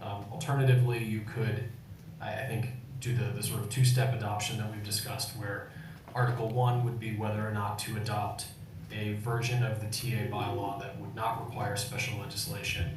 And then probably the immediate subsequent article would be to authorize the select board to petition the legislature for the insertion of the supplementary paragraph, or maybe the replacement of a paragraph that was just adopted in the preceding article. And so that way, you could do it in two steps. And obviously, if the town didn't vote to adopt the sort of the plain version of the bylaw, then there would be no need to vote on That makes special sense. legislation article.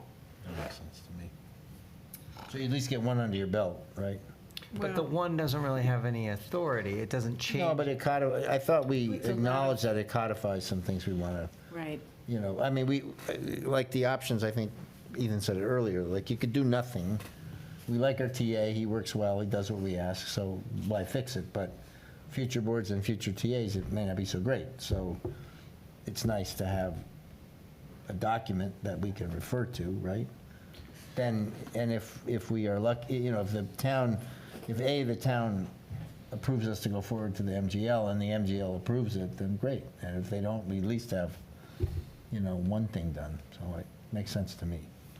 Is there a procedural advantage to just submitting Yeah. the step 2 to the legislature versus the entire bylaw, or does that not really matter? I don't think it's really going to matter. I think sort of the legislature who's going to review this, and certainly your local state senator and representative, are going to have, I think, the same questions for a short version of the article as they would for the whole thing. And it's largely going to be about sort of the motivation for adopting this and then understanding sort of how it's going to affect the town and why it's essential. So I don't know that there's a strategic advantage one way or another with respect to how the legislature might view it. We did a little bit of searching as we drafted this, and there are examples of special legislation out there, whether it's to establish a town manager or TA position, or to amend or establish a charter, which do give this broad grant of authority to people in this administrative position, whether it's a TA or a town manager. And so I think there's precedent for the legislature approving a provision like this, but I think we discussed at the last meeting I was at in August that certainly if the town is unsure, I would say if sort of this control is something that they want to give to the TA, it will be important to work with your local reps to make sure that they understand why the select board is pushing this and why it's essential to the operation of the town as you see it. Can I ask a follow-up question? I can see one of the risks of not getting the special legislation passed, obviously at town meeting, then it could be declined. If it were say one of those like 55-45 or 52-48% votes, does that inform a decision, or By the MGL? by the legislature? I mean, if our town meeting If it's a close narrowly, vote? Narrowly approved, Authorized. it goes to legislature, say, like, I don't know what that level, or I think in the previous conversations, I got the sense that typically will approve these things if they're obviously well thought through and handled properly. But is there a risk that the legislature, it's passed narrowly at town meeting or by whatever proportion, and then it's declined? Sure, and that's a good question. I think I will regrettably punt that question to your local reps. I think Okay. that is a very good question to ask to your local representatives who sort of are going to deal with the ins and outs of how the legislature as a whole views these things a little bit more often than town council does. Usually those are conversations that are had frequently between someone in the TA position, actually, who has semi-regular correspondence with your elected officials. I think they would be the go-to for questions about whether or not something conceptually like this is likely to be viewed favorably by the legislature, and then certainly how they would view any questions over objection from, say some of the boards who might be subject to this, or Right. sort of a close vote at town meeting, that sort of thing. Do both quick boards- question. I was wondering, do both houses have to vote, or is it just the House of Representatives, or the, I mean, I understand that it's both houses. it's both houses? Okay. And I want to see if I understood you correctly. If we were to have a bylaw that did not involve the act by the legislature, and then so we had two items on the town meeting warrant. One was to approve the bylaw that town meeting can approve and could be implemented right away. And then the second warrant article was, I think your language was to authorize the select board to submit this to the legislature as a special act, or whatever the language would be. So potentially, town meeting could approve the basic bylaw, but then could not approve. that's what we were saying. At least- Authorizing us to go for the special act, Right. right? Yeah, but the basic bylaw would be the first paragraph, not the second paragraph. No, I know, that's what I'm That's what saying. you were We saying. wouldn't- You'd get something. Right, Yeah. we'd really have to be sure we are doing our outreach and education. Oh, yeah. right, Yeah, but you going have to into do that town either meeting. way, right. It's not gonna, it doesn't wait for a board, for instance, to be complaining to our state rep, right? It's I don't know. before that, Well, they we could covered. be- I thought we covered all that Yeah. in previous Yeah, meetings. That's why we're not doing it like now, because it takes some time to market. Right. And No, if they no, I say know. I'm no, just, we gotta wait a long time before you bring it up again, so. Right. Yeah, see, we should be transparent, we should say what we wanna do, and there'll be, questions, and we should answer them, and, Yeah. hopefully convince people. So I guess I'm leaning towards the two articles. First one, the bylaw, second one, with this, Request for the the special request act. for the special act, and at least get the bylaw. Yep. Because that doesn't step on anybody's toes particularly. Yeah. But I'm not necessarily sold on that tactic, so. Okay, all right, well, I'm no, not I think either. we should. Because I think if you do that, you also, if there's some level of dissent in what we want to do, I think it gives an easy out to people say, oh, well, Compromise. we'll compromise and you get your bylaw, but we're not, where if you just put it all, Yeah. Gotcha. this is what we want. Yeah, all And right. then, if they decline it, then we can come back later, we can create a policy, but it's like, you don't want to, I don't know what the answer is, but I think it warrants some Yeah, right. consideration.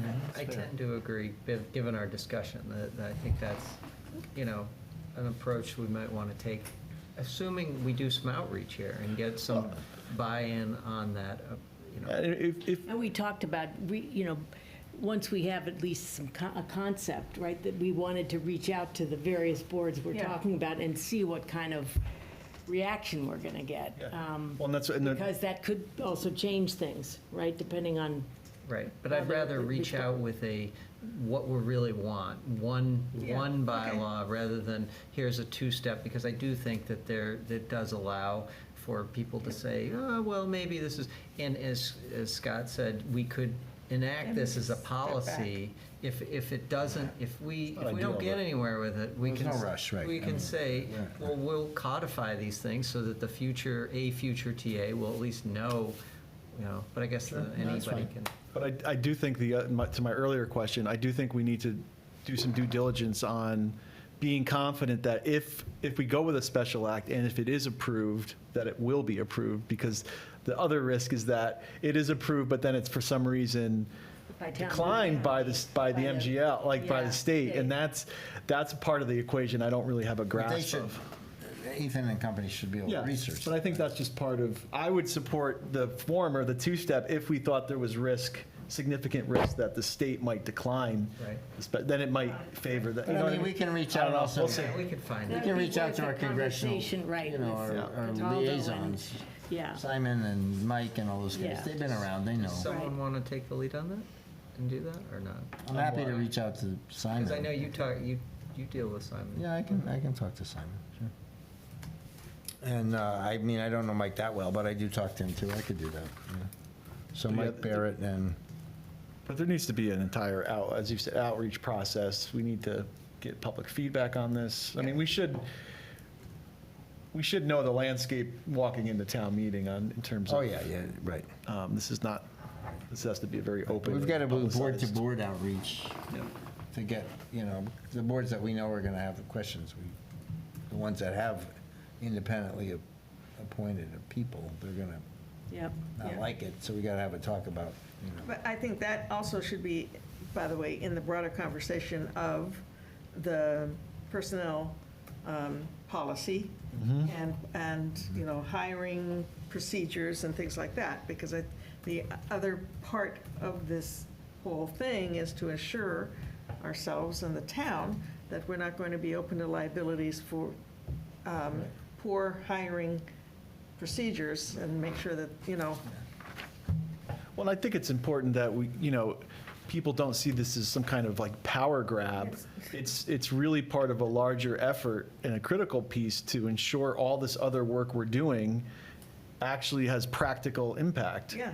And you can't do that, and I don't think, you can't do that without some of what we're looking for. So it's not about consolidating power, it's about enabling these policies and yeah, procedures. but there's three, yes, but there are three kind of layers to this. So that one, I think we can sell. Like, in Yeah. other words, No, yeah. we should have standard hiring practices, we should have standard policies that all employees adhere to, And I think we could probably push it to say, you know, not for nothing, but town hall's a service organization, and when we have hours, a representative of your function needs to be there to serve the public. And I think we can get that far.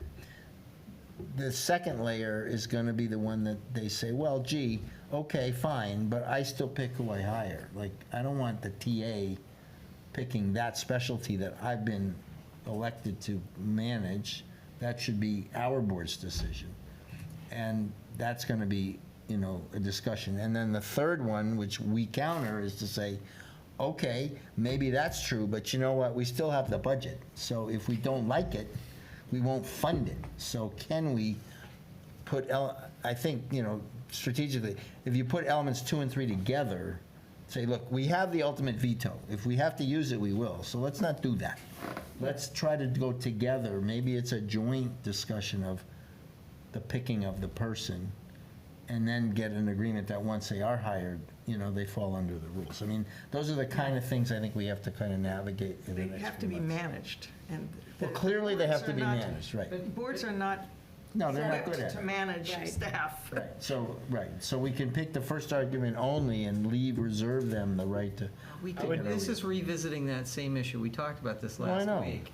And we said, you know, we're not inclined because the issues get into personnel issues, which we're trying to No, I pull understand that. ourselves So I'm away just, from. I know I'm reiterating things you've covered, but the point, I guess, is that, well, we need to strategize. I think we all Yeah, agree, right? yeah. We want to go forward. It sounds like we want to go There's some forward just tactical decisions. with the clean bylaw that goes to the MGL. And, you know, it's just outreach and discussion. But we should be prepared to, yeah, I've said enough in And public. another track that I'd like to do is identify and talk to some towns that have done something like this, just to see, did it have the effect that they wanted it to have? What were some of the negatives? So, you know, if there are, I'm happy to do some work on that front. If there are some examples, obviously every town is different, but if there are some recent examples of towns that have done some kind of special legislation like that, doing some outreach to those towns and getting that feedback, I think would be helpful, because these are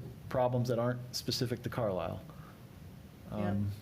And we may as well learn from Yeah. what other people have done. And I think that would also help inform people's opinions if you can point to Right. other towns, and maybe that may inform our own opinions, one way or the other. Ethan, you don't have any knowledge of that, do you, just because you represent other towns as well, or you have experience in this? You wouldn't happen to have things off and you don't have to disclose them tonight, but is that something that you would have knowledge and could provide, or is that something better served by a TA or by one of us researching? So the answer is a little bit mixed. As I thought about this issue, some of the other communities we represent do place similar hiring authority in a town manager, and those tend to be communities that have adopted a full municipal charter. And so that's a little bit different from what we're talking about here. Right. But in many ways, the sort of level of approval that's required by the legislature to do that can be similar. It depends on the process employed for the charter. We did do a little bit of research before this meeting to look for other examples of special legislation doing this, and there are some examples out there of towns without charters that do have special acts for town manager positions mostly, that are created and have this sort of broad hiring authority. And you know, every town's a little bit different. So some of the examples I've seen, they've sort of picked and chosen which positions will be hired by the TA and which of their statutory boards will continue to retain that authority. So it's kind of a mixed bag. It's certainly something we can do a little bit of research on our end, and give you anything that we find. But again, it's not really there's no one size fits all for this kind of thing. And so I think, I don't have any good examples to point you to at the moment, but we can do some research. But certainly if anybody else on the board, or if Ryan, when he's back, has any thoughts on sort of peer communities that might have had similar issues, I would encourage you to reach out on your end as well. Okay, thanks. Are there other questions on this? I don't want to keep Ethan too long Yeah. either. I think Is we're there anything we want to look, I see the blue comment on 3.3.11. This is around, says something about cemetery deeds. Right, that's, to speak to that briefly, so one should be of the the easiest. items on the memo that we received was about the TA being able to Right.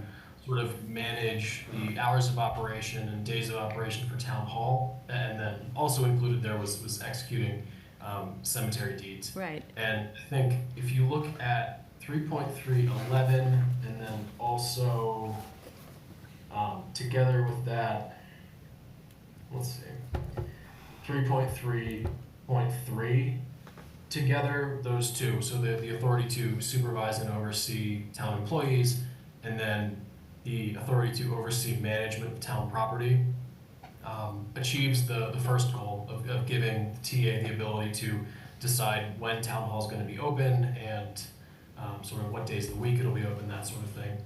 As drafted here, it goes a little bit further and essentially would place in the TA's control any town property where it's not specifically in the care, custody, and control of another board. So thinking about conservation land, for one thing, would be probably outside the scope of this, but it's a general grant of authority to the TA to manage almost all other town property. The cemetery deeds thing is interesting because it's a tool reserved to the town cemetery commissioners, which the select board is. I think it fits into the category of something that might be better established as a policy than written into the bylaw, where you folks can establish a policy in your capacity as cemetery commissioners, delegating the authority to sign those deeds to the TA. And it might, it's the kind of thing that's a little bit too specific in some cases to be in a bylaw, but I think we could probably include it here. Well, the way you've written it, it's non-specific, right? Yeah, it's, So that's good. So, I mean, I would tend to take his counsel on that and say we don't want to I be would do it in the specific. policy. Okay. There's only one other question that the MFC ran into, and that was the property, managing the fire department property, because of the way the strong fire chief bylaw legislation is written. There was some dispute about, what the property, the fire chief's property included, and whether it was the fire station or just the, the equipment. So if we could get some clarification on that. Isn't that similar to schools as well? Well, we're working cooperatively with the schools. I know, but I'm just But saying. the fire department has been excluded from all that. So I just, But I mean, his school's similar. They have, we own some of the property, but they own some of the property. Right, but we are starting to put that, we're working towards putting it under a common facility management, No, but again, that's a policy thing, right? facility department, right? it may. But if it moves that direction, does that also encompass the police or fire station? right. I mean, that's a question for council. That's what I was at. Well- That was the question I was asking. I know, but you were narrow in what you asked. I would ask it broadly. Conscom, you said, is off the table. Off the, what do you? You said we can't, conservation land, sorry, you can't give the TA authority over conservation land because we don't have that authority to give him, and the MGL would unlikely do that. So my question is, if you're going to say fire, you should say schools as well, right? Certainly. So I think this is a good example of sort of one of the thoughts that my team had while drafting this bylaw that we kind of wanted to push back to you folks, is to think about sort of what is the scope of municipal property that the town has, who controls it at the moment, and sort of what is the goal going forward. Because again, if we're going to submit the whole thing to the legislature, you can ask for a lot. So I think that's really a policy decision for the town to determine sort of which pieces of property the TA would control. And I don't know offhand the answer to Kate's question about the fire chief and how much physical property of the fire department he has control over. That's something we can look at, certainly as a part of a larger conversation about how to describe the authority over municipal property that would be delegated by a bylaw like this. Yeah, I would like to get that actually Well, clarified. but in theory, right, we would retain the, if you had this bylaw, the select board would retain the right to, or no, the ability to hire and fire the fire chief. Yes. Right? So if we had a situation where we wanted the facility maintained a certain way and done under a certain department, and a fire chief were to say, no way, this is my structure, we could ultimately have the control to say, sorry. Right, you either follow it or you're out. Yeah, and whether we would do that or not and have the political will, maybe not, but maybe, if this is all part of. Well, but that's, Travis, that's like the budget question. At the end of the day, we could zero fund anything we wanted to zero out. People could yell and scream, but we could do The it. town approves the budget. Right, but we can propose a budget which has no funding, right? Right, And we yeah. can say we want to kill that department off because it's useless or whatever. I mean, those are nuclear options, right? So we don't like to operate that way. The point I think that Ethan's raising is there a nuance here? That's why I brought up conservation land. That's clearly out of bounds, so we wouldn't try it because it'll get soundly, I'm sure, rebuffed by the legislature. Those gray areas, the fire station, who controls the town, yes, we are working cooperatively, but it would be nice if we're going to go to the trouble of getting a bylaw changed to figure out what makes, codify it, so we don't have to have that situation. We just go, hey, the bylaw says, like, it's our building. Like, you got the people, we got the building, right? That would be a easier way, and That's a good point. Okay, but We don't know the answer. We don't know we the still answer. need to have an interpretation of the strong. So we need to understand the current, Law, Right. what where it currently lies, and then that'll inform yeah. if we need to do anything. Right. Well, where it currently lies, meaning the authority? Yeah, right. for the facility. As Well, Kate was I mentioning. think councils- well, We need an interpretation of Yeah. the state law Right, from that's what we somebody need. other than the fire chief. Right, about we what need counsel it to says about do that and talk property to other towns. Okay, and control of so property. maybe Ethan, you can Clear. look into that? Yeah, that's something we can do, and I'll, if it makes sense to the board, I'll make it a little bit broader than that, because I mentioned the Conservation Commission, because they have the statutory authority to accept conservation restrictions and other real property, of course, subject to the select board approval. But there may be other examples out there that merit some discussion. Library trustees come to mind. I would think that they probably have control over the library facilities as well. So there may be other things in that vein, Yeah. Similar to the list that I shared for hiring authority, that they would have some control over their own facilities as the default under the statutory provisions that are worth discussing. What we've done, though, is with the MFC, we've moved that, and I guess it's been a process. And David, you have a good point, if we codify it in this, but Yeah. it's been a process. So you mentioned the library. The library another one. previously did everything themselves, and now they've gotten on the program of saying, hey, this works really well. We just file a ticket and, the facility department takes care of it. And facilities and through the MFC decides priorities if you're going to do capital improvements there and stuff, rather than having, a librarian or a committee that isn't as familiar with that deciding that. And I think it's working well right now. And what I'm wondering is. now. Right now. Yeah. Right. Well, that's the point, though, isn't Yeah. it? Like, Because we're trying to establish something I that will, think, it's beyond the probably, personalities. it's worth getting that list just for our knowledge for properties, just so Yeah. we know what's in and out of scope. And then once we have that list, we can say, is this something we want? If it's, say the library, is out of bounds currently, but we're working cooperatively, then we can look at it and say, do we want to codify this for the future? Or do we just say it's working well now, we don't need to mess with it? We can have that discussion. Or we don't need to have that discussion because we do have jurisdiction. I think that's kind of the key question. Okay, great. So we'll have Ethan, we'll Yeah. do that as a next step, but I do want to keep this Yeah. moving. Yeah.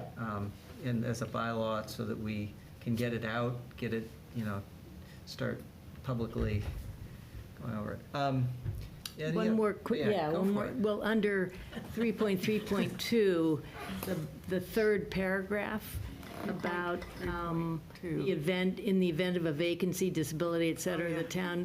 the TA could appoint another person to serve in an interim capacity. But you're saying over here, Ethan, except for the town clerk?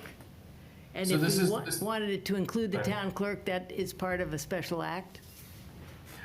Right, so this is an example of the town clerk has statutory authority to appoint an assistant. You know, again, subject to appropriation as with everything else.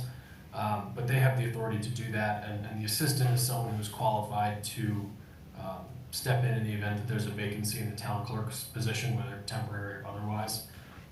So that is one example of sort of a temporary hiring authority that exists other than in the hands of the select board, and that's by statute. So it is something that would have to be superseded by special legislation.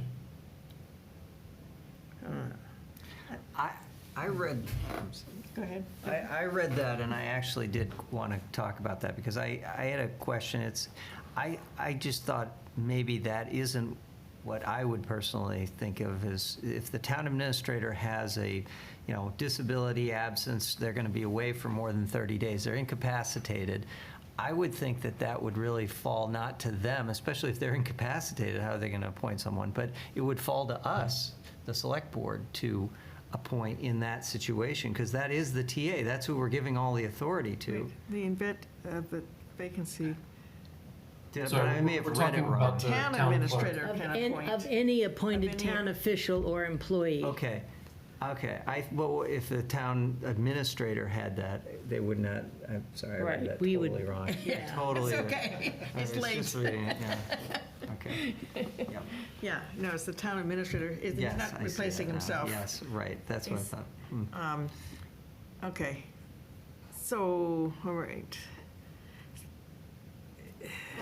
And that's true of a town clerk which is appointed and not necessarily elected, I take it, obviously. Yes, this is Okay. a power that the town clerk has by Has, statute, by and that's statute. separate and apart from the mechanism for their Okay. appointment. It doesn't preclude, though, that language doesn't preclude the town administrator from appointing another town administrator, because he's If he's the gone town more is than an 30 days. appointed town official, right? But he can appoint a person, is it implied to appoint a person who already works for the town? Or just anybody?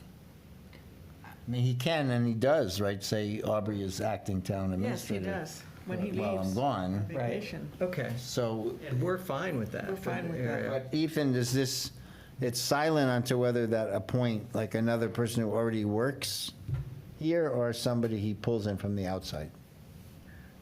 Sure, so this paragraph is drafted to apply broadly to, any and all vacancy that may exist in the town, whether it's police chief, fire chief, anybody.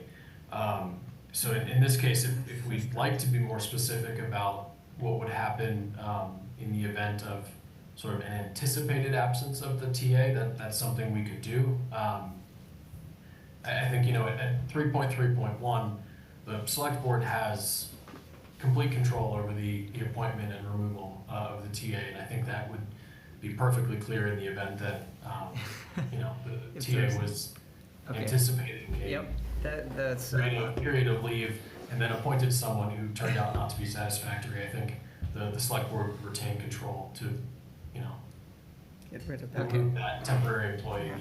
I took us down a rabbit hole, I'm Yeah, sorry. but no, but now that you. Sorry about that. No, but, I mean, I guess we could put language in 3.3.2, the vacancy thing.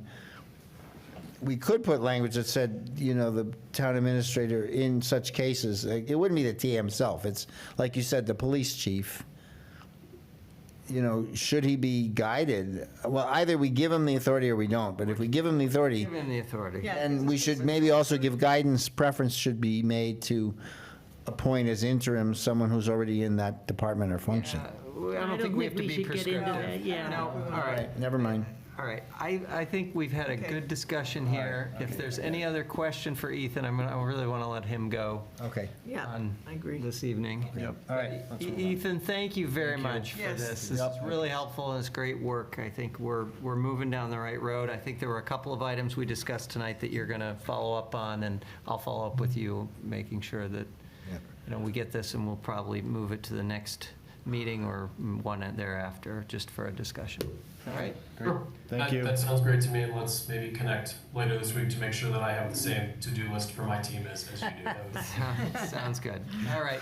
Thank you. Thank you all All very right, much. Ethan, thank you. Thanks, Ethan. All right. Great, well, that's good. We are sort of ahead of schedule. We did the TA report. I Did think we we got through finish? some of it, We but didn't not all finish of I it. think there might be a little left. Why don't we, Sure. why don't we work on that? And So, another thing is, were discussing the cemetery task force, that new one. So they met for the first time this month, and they conducted a site visit at the Green Cemetery. And they're working on a set of goals to present to the select board for further consideration. This will include expansion planning, operational and regulatory considerations, cemetery software, capital planning, and historical preservation. So a lot of changes coming from that, which is fantastic. And I attended that visit as the liaison, and I had no idea. When I saw Cemetery Task Force, I didn't have any idea of what the scope that of really work meant. is actually entailed. And so credit to the volunteers who stepped up, and credit to Ryan for identifying this as a need, because there is some work to do. Yeah. Believe it or not. There is. Yeah.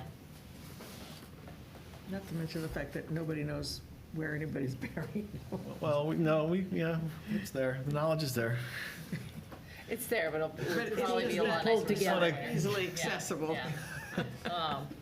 Then Chapter 90 approvals. Attached to the report is an update on the road maintenance plan. Yep. So there's additional paving happening by Newport Construction. Church Street needed more repair and asphalt than originally anticipated. And this is already determined to be fair and accurate. Maple Street guardrail, there's an extension request, adding 275 feet of guardrail to all four corners of the Maple Street project. They were assessing the stone banking that they need that.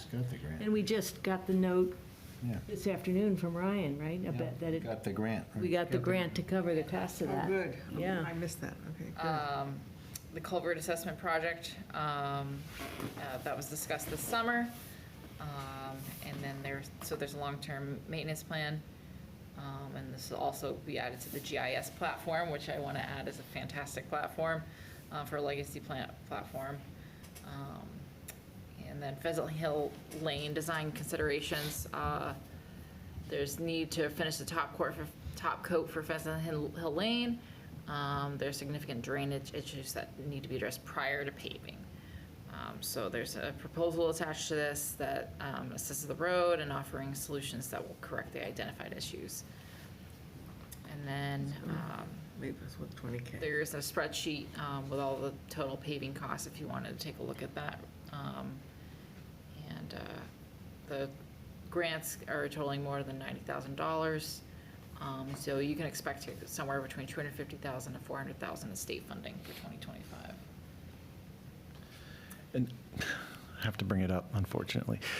With Chapter 90, how much input do we have on things such as guardrail replacement or extensions? I live off of Curve Street, and I hear a lot of feedback about the size of the guardrails, the resulting perceived or actual width of the street.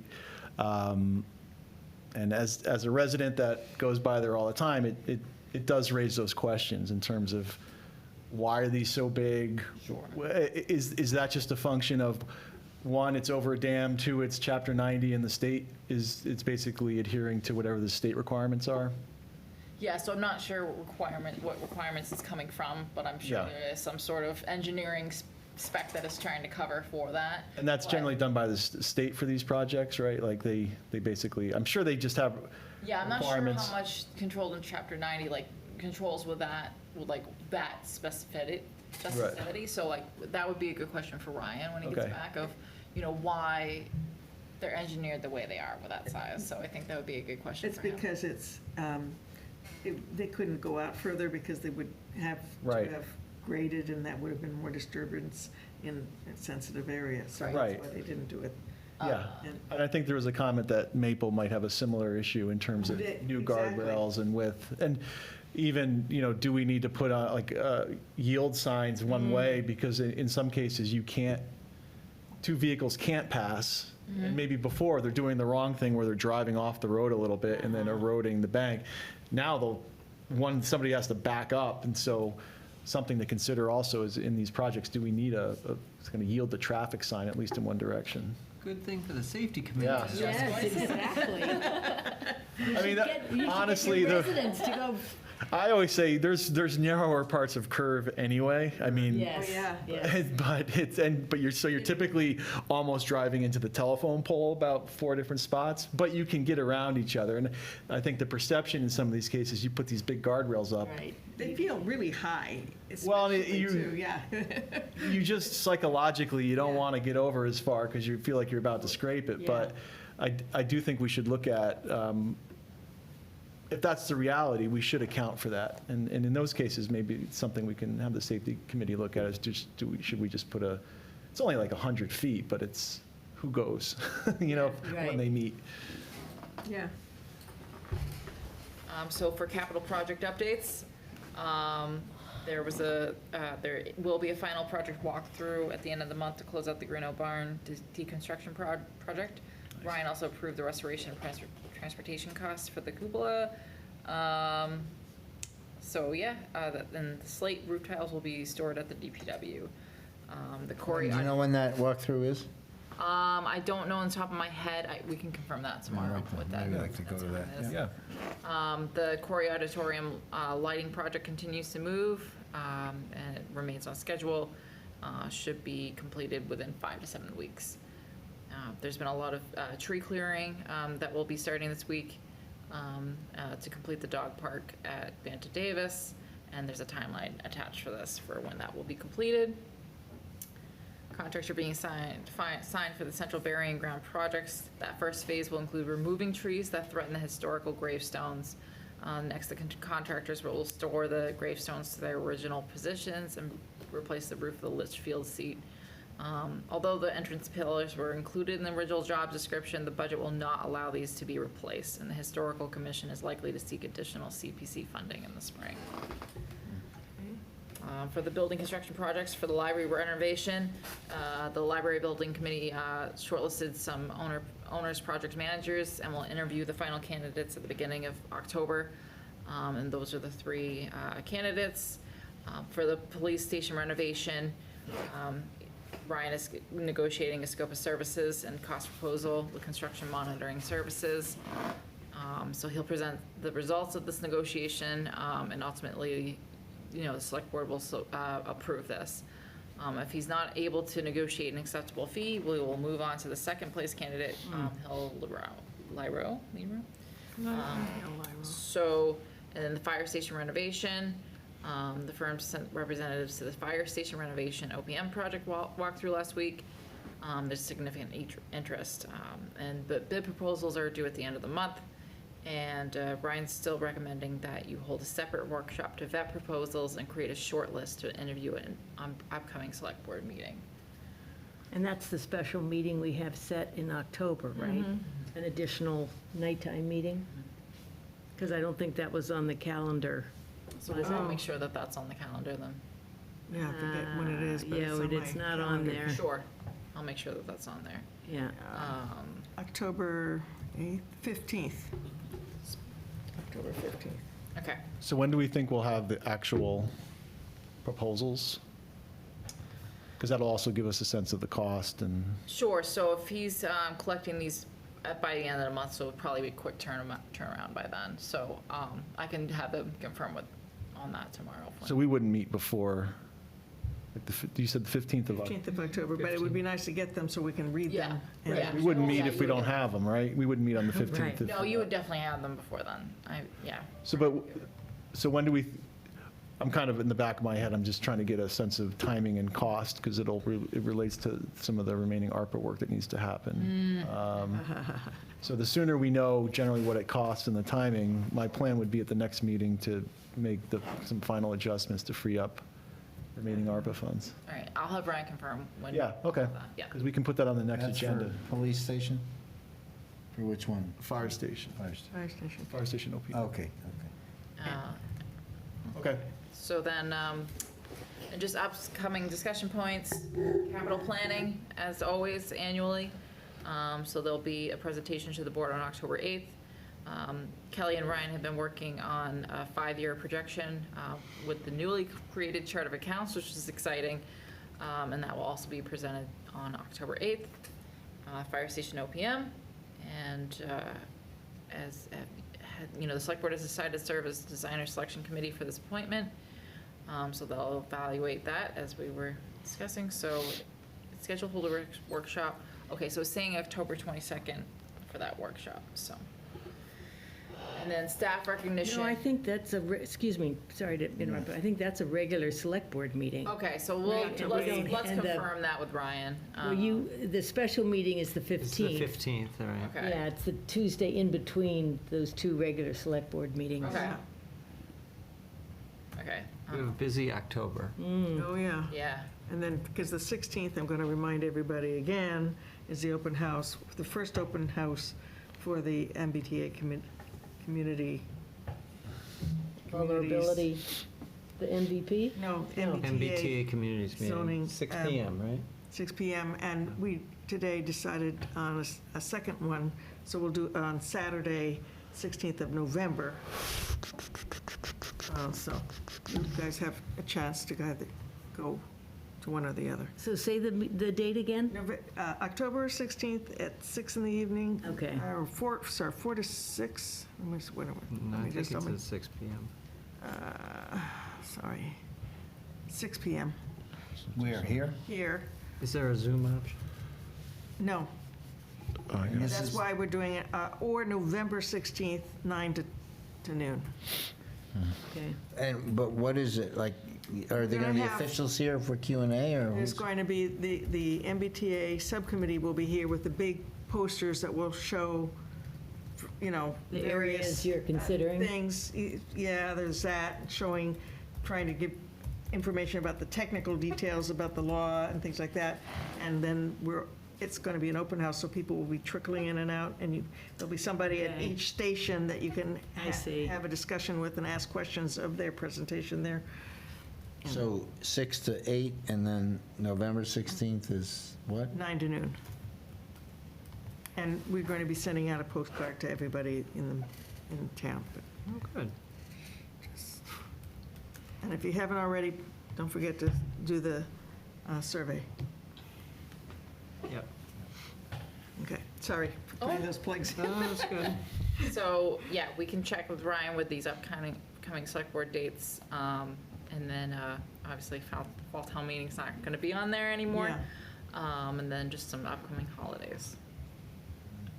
All right, staff recognition, we didn't do that. Oh, sorry, I skipped that. We wasn't would your like fault. to publicly thank the facilities folks, Dan Flannery and Al Foote, for their above and beyond approach to town building maintenance. There's been a lot happening, and they've really been doing a lot. It's been short-staffed, so they've been very, very busy. I see them running around constantly, making sure that everything is, maintained, but also improved.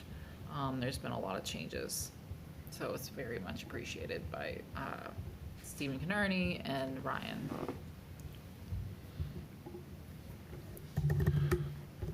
And then the next is just the draft agenda. Okay. November 12th, since we no longer have a special town meeting, will that be a select board meeting? That's maybe a question for Ryan. I think we will. need it. We'd normally. If it's a regular schedule. I It's see a the regular- finance stuff, Yep, yeah. so maybe mark your calendars accordingly. Yeah. Just, in other words, don't take it out of your calendar. Right, exactly. Okay, November 12th, select board. And I wanted to ask, or just make sure everyone on the select board has scheduled a time to meet with Ryan No, for I have to. I've do already that. done it. I'm good. When's he back? tomorrow, Thursday. Tomorrow? Thursday. He's No, he's out back. tomorrow. Yeah, oh, sorry, yeah, He's he's out back tomorrow, on he's back Thursday, because that's Thursday. when I'm meeting with him, okay. And just a note too, Thursday, we're doing the sexual harassment and workplace discrimination training. And so there's a 3-hour session in the morning and then another 3-hour session in the afternoon that folks can choose from. So I'm also going to just announce that some services might be limited to certain hours of the day, but This is most- on this this Thursday?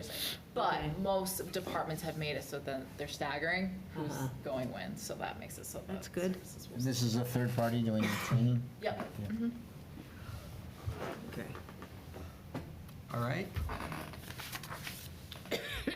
Anything else? Do we have some things to sign? I just wanted to make sure we pass those around before we Absolutely. adjourn or. And it says the draft agenda to be discussed at the select board meeting? For October 8th. Yeah, for the next select board meeting. I guess that's not in here, okay. It's in there. Is it that one this October 8th one? Oh, yeah, so It the, is. okay, so it's not in this Right. TA report, oh, I see, but it's in the. It is in there if packet. you keep scrolling down. I got Yeah. it. So have Well, no, we- I'm just looking at the TA report alone, okay, Oh, we gotcha. need, before we sign these, aren't we supposed to, We haven't done the. we haven't done the cemetery. motions. Is that Oh, all yes, that's we in need there? to I do didn't that. know if there was anything else. There was another And motion. the warrants. And there's the Oh, we already did that one. We proclamation. could sign the proclamation. Okay. All right. I move to transfer land in the public burial ground at the Green Cemetery described as follows. Lot D, 337, graves 1 and 2 to Deborah Krupp at 4 Garrison Way. Lot D, 390, graves 1 and 2 to Michael Garcia, formerly of 320 Russell Street. Lot D, 401, grave 3 to Linda Basie, 240 Acton Street. Do I hear a second? Second? Second, All right. Any discussion? All right, seeing none. All in favor? aye. Aye. All right. And then, action item 9 for meeting minutes. The Oh, yeah. review of the warrants and minutes. Excellent. Yeah, we have to review and approve the minutes, right? We do. We do. I'm just. All right, so we have the Tuesday, August 27th minutes. Move approval. You do? Yeah. Okay, second, anyone? Second? All right. Everyone have a chance to read them, look at them? I read them. All right. All in favor? Aye. Aye. All right, none opposed. And what's the other one? Right. We did, Move we approve the select board September meetings 10th. from September 10th as printed. Second. all right, all in favor? Aye. Aye. I'll abstain because I wasn't at the meeting. Okay. Hey, Kate, the second meeting, it can't be November 16th, right? That's a Saturday. It is a Saturday. Oh, it is going to be on Yeah, a Saturday. Because we wanted not to have the same day and time, you know, we're trying to get as many people in. Yeah. If you can't make it on a Thursday evening, maybe you can make it on a Makes sense. Saturday morning.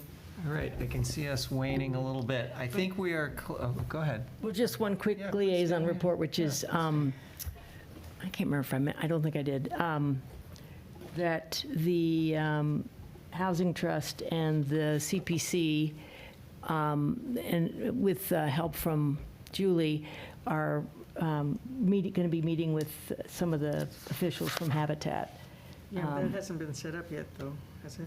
Yeah, it's October, actually, there's a little confusion about the date, but it's either October 2nd or it's October 9th. Well, I hope it's not the second, because I'm not around. Oh, right, okay. And, yeah. Did Chris reach out to you? Not that I'm aware of. Okay.